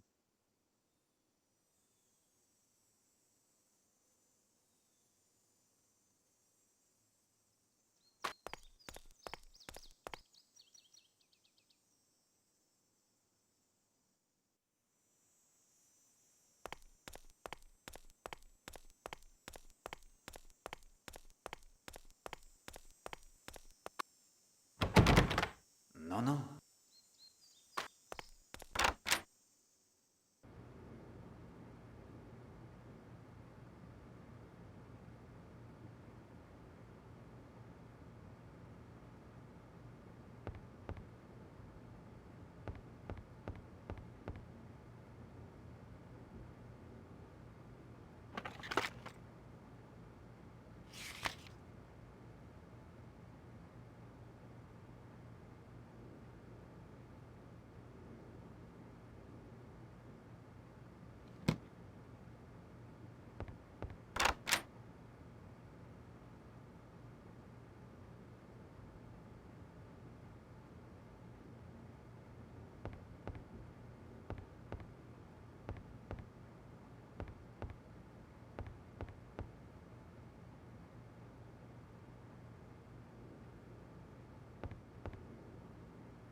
A bust.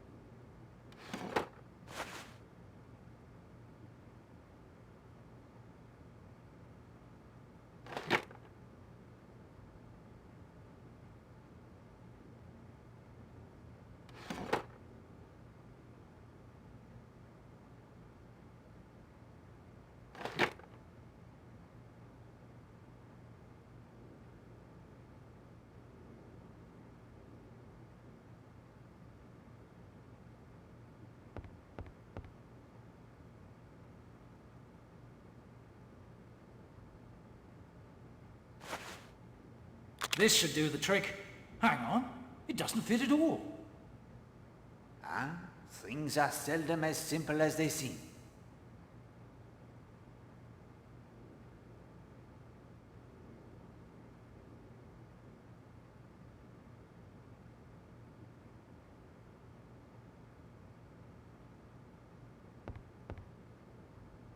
The felt on the bottom appears to be loose. Quite interesting. A plate with a keyhole in it. Another key. One could hardly call this bust a bust at all. Wouldn't you say, Poirot? Ah, a welcome appearance by the most elusive rarity, the wit of the British. Right. No need for barbs, old man.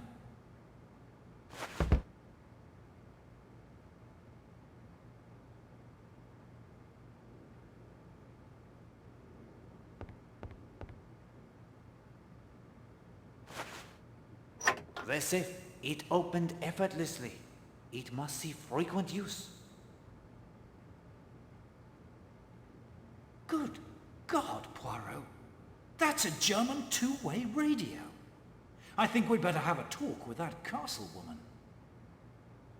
No, make a note of the codes. But we must not remove anything or mention our discovery, Hastings. I agree something is not right, but let us rest and see what occurs with her. A common enough oil lantern used for signaling. We will leave it for the present, Hastings. These codes aren't standard Morse. I don't like the look of them at all. Good God, Poirot. That's a German two-way radio. I think we'd better have a talk with that castle woman. No, make a note of the codes. But we must not remove anything or mention... These codes aren't standard.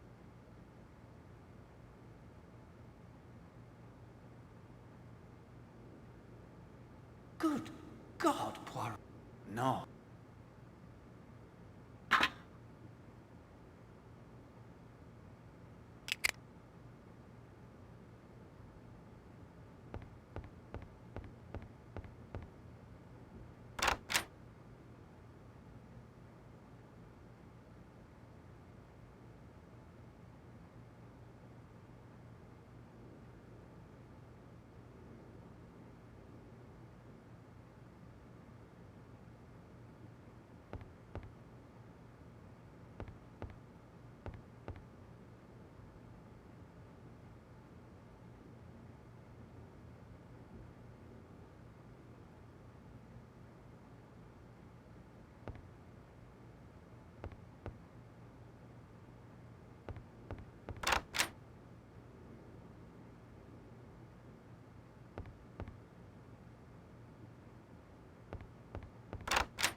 Kenneth, if I say something to you that is probably outrageously impertinent, will you never speak to me again? I don't think I'd ever regard anything you say to me as impertinent. Why don't you divorce Arlena? She's pretty notorious. You don't understand, my dear girl. Are you so frightfully fond of her? It's not a question of that. Arlena's not good for Linda, nor for you. Perhaps. But you see, I gave my word. Marriage is a vow, Rosa. I'm sick of quick marriage and easy divorce. Arlena's my wife. That's all there is to it. Till death do you part? Yes. Till death do us part. I see.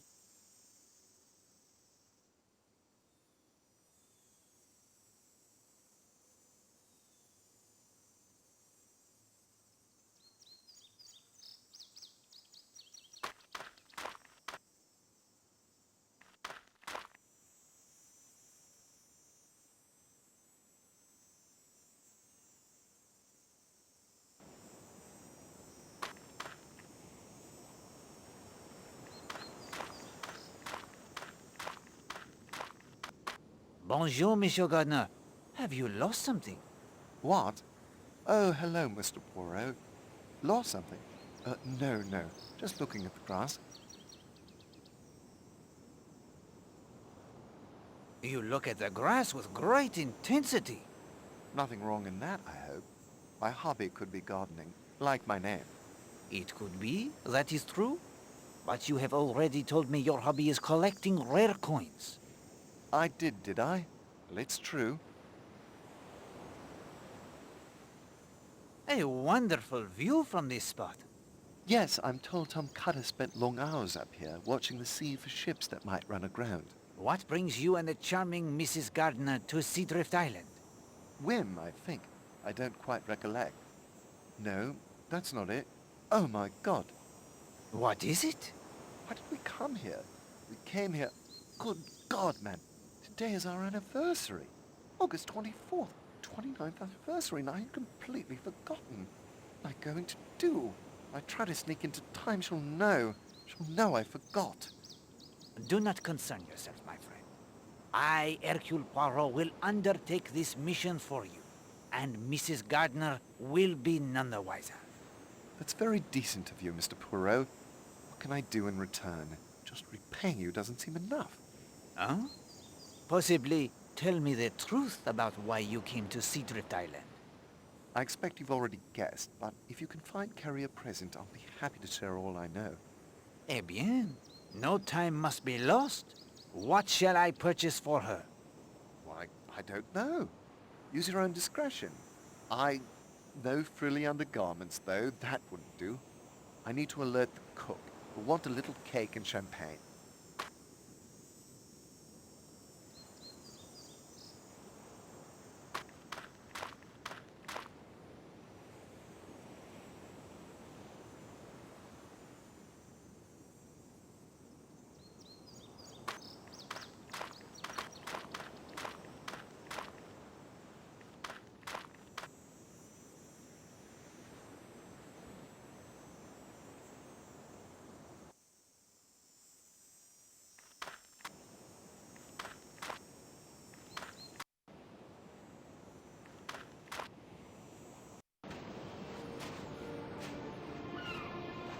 Oh, Mr. Poirot, this is a splendid blind.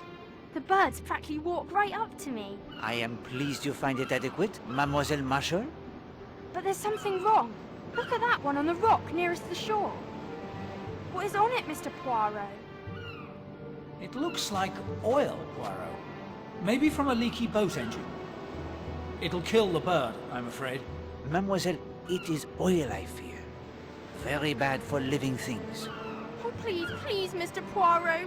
We must try to save it. Hastings? I am out of my depth here. I'm afraid I am too, old man. Maybe there's someone in the village who could help us?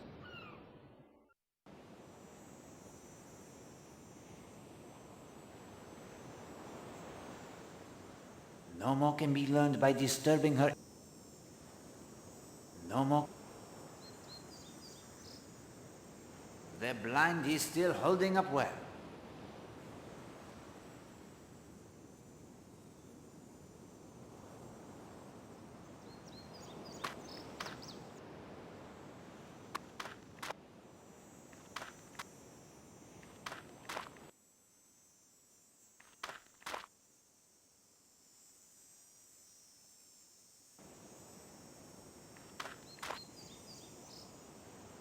Did you know that woman was going to be here? Look, Christine, I don't know what's come over you. Over me? Oh, Patrick. You insisted so on coming here. You knew Mrs. Marsh was going to be here. Your infatuated with her. For God's sake, Christine, don't make a fool of yourself. We've been so happy. We are happy. But we shan't go on being happy if I can't even speak to another woman without you kicking up a row. You're in love with her. Don't be ridiculous. Come on, let's go back to the hotel. I'm climbing down to Cutter's Cove. You can come if you like. This isn't good. No, my friend. Yet there is nothing we can do. Events will take their course.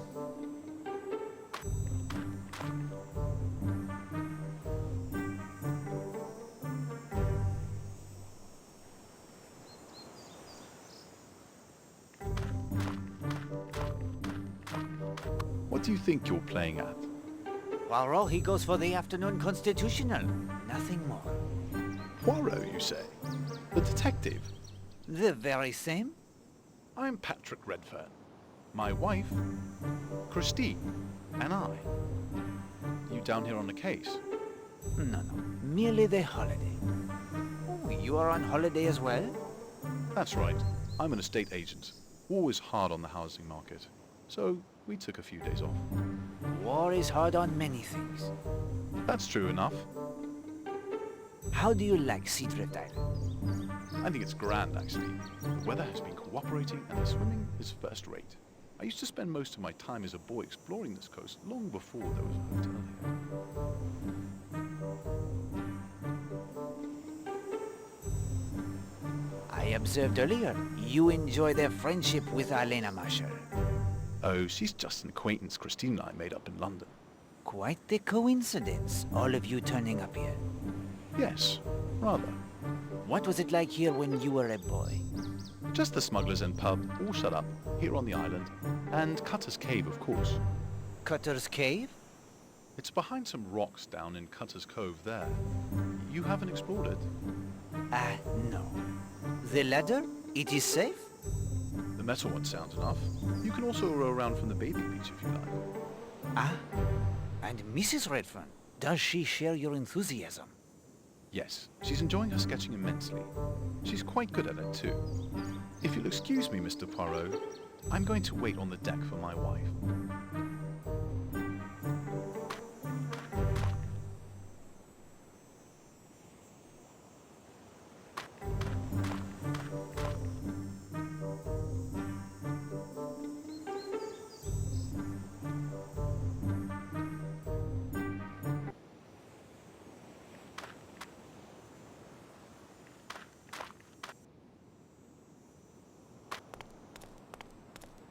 Good afternoon, Madame Gardner. Hello, Mr. Poirot. May I join you? I should like the company. Thank you. That is a very beautiful shawl. Oh, thank you. It seems as I've been working on it for ages. You enjoy the knitting? Oh, yes. Oakley has his coins. I have this. There. Finished. Oh, you are very skilled. Monsieur Gardner seems young to be already retired. Oh, well, to tell you the truth, Mr. Poirot, retirement chose Oakley. He did not choose it. A financial misfortune. Yes. You recall his mentioning the theatre he used to manage? Bien, sir. He was the owner as well. The theatre had not been doing well. Oakley hit on the idea of paying a great deal of money, more than he could afford to lose, to attract a major star to perform there. She took the money and claimed illness. The show was cancelled. There was nothing for it but to close. We live off his army pension and a bit I've put away. What brought you to Seadrift Island, Madame Gardner? Oh my goodness! What is it? Our anniversary is today. Our 29th anniversary, and I had forgotten it. Oh, I have nothing to give him. Perhaps that shawl?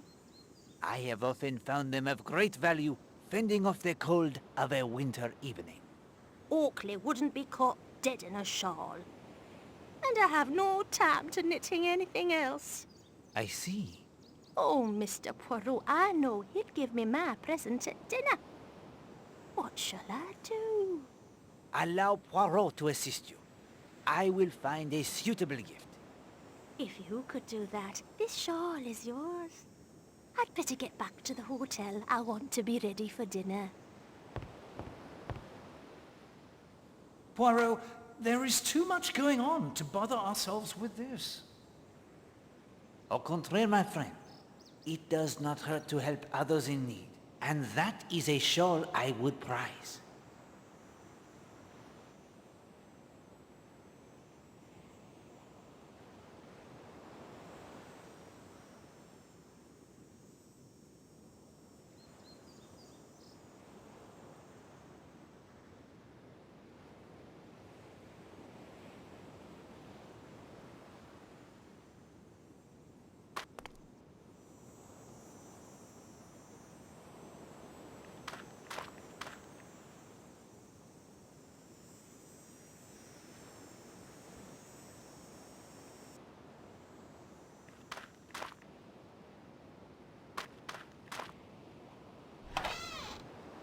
I will take their float, Hastings, but do not expect Poirot to paddle around the sea on it. Boat varnish. Poirot, open the lid. If I get any of this boat varnish on my clothes, you will pay the cleaning bills? Alas, it is stuck fast. I cannot open it.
There is something snagged by the swimming float. I wonder what it could be. Life ring buoy by the look of it. I wonder if a ship has come to harm. I know there's no use asking if you'd have a quick swim out there to have a look. I am happy you realize that, my friend.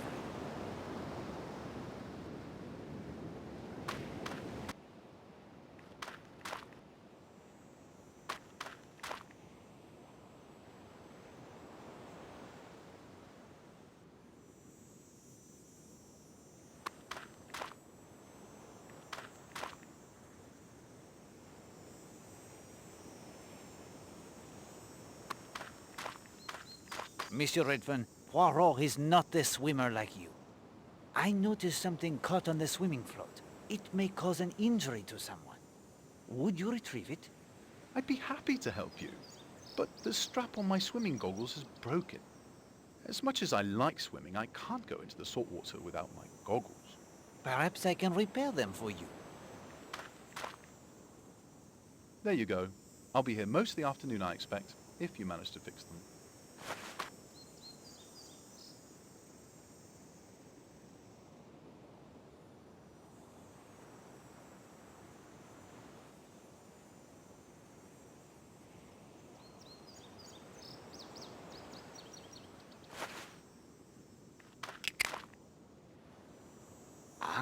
Almost there.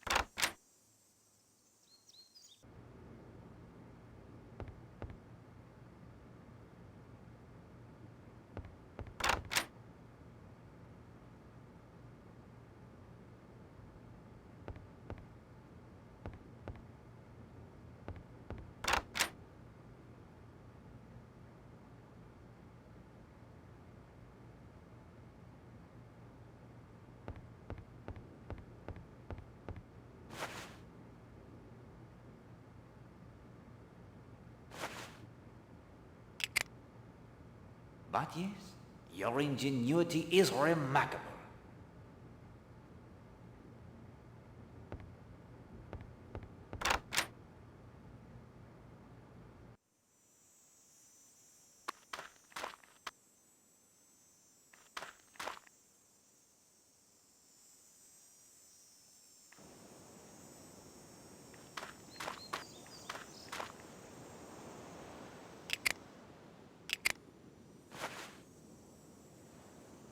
You presume? Yes? Mr. Poirot, you fixed my goggles. That's part of the strap from a suitcase, isn't it? How clever. Let's see what has been snagged on the swimming float. Beastly hot. I'll enjoy the dip.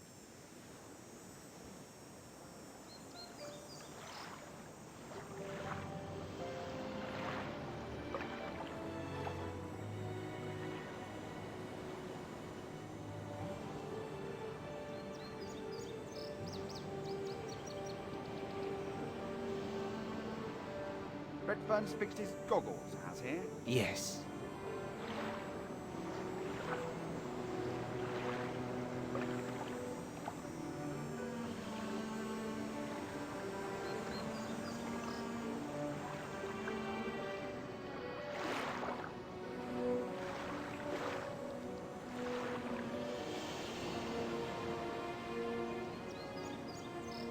Here you are, Mr. Poirot. It's a life ring, boy. I can't see it getting torn about that way by simply catching on the swimming pool. Torn? Rubbish. Poirot, those look like bullet holes. So, you got your goggles prepared, Redfern? Yes, Major. Mr. Poirot ingeniously cut up a luggage strap to replace the broken one. Luggage strap? Why, so it is. In fact, if I didn't know better... Thank you for the assistance, Monsieur Redfern. Good day, gentlemen.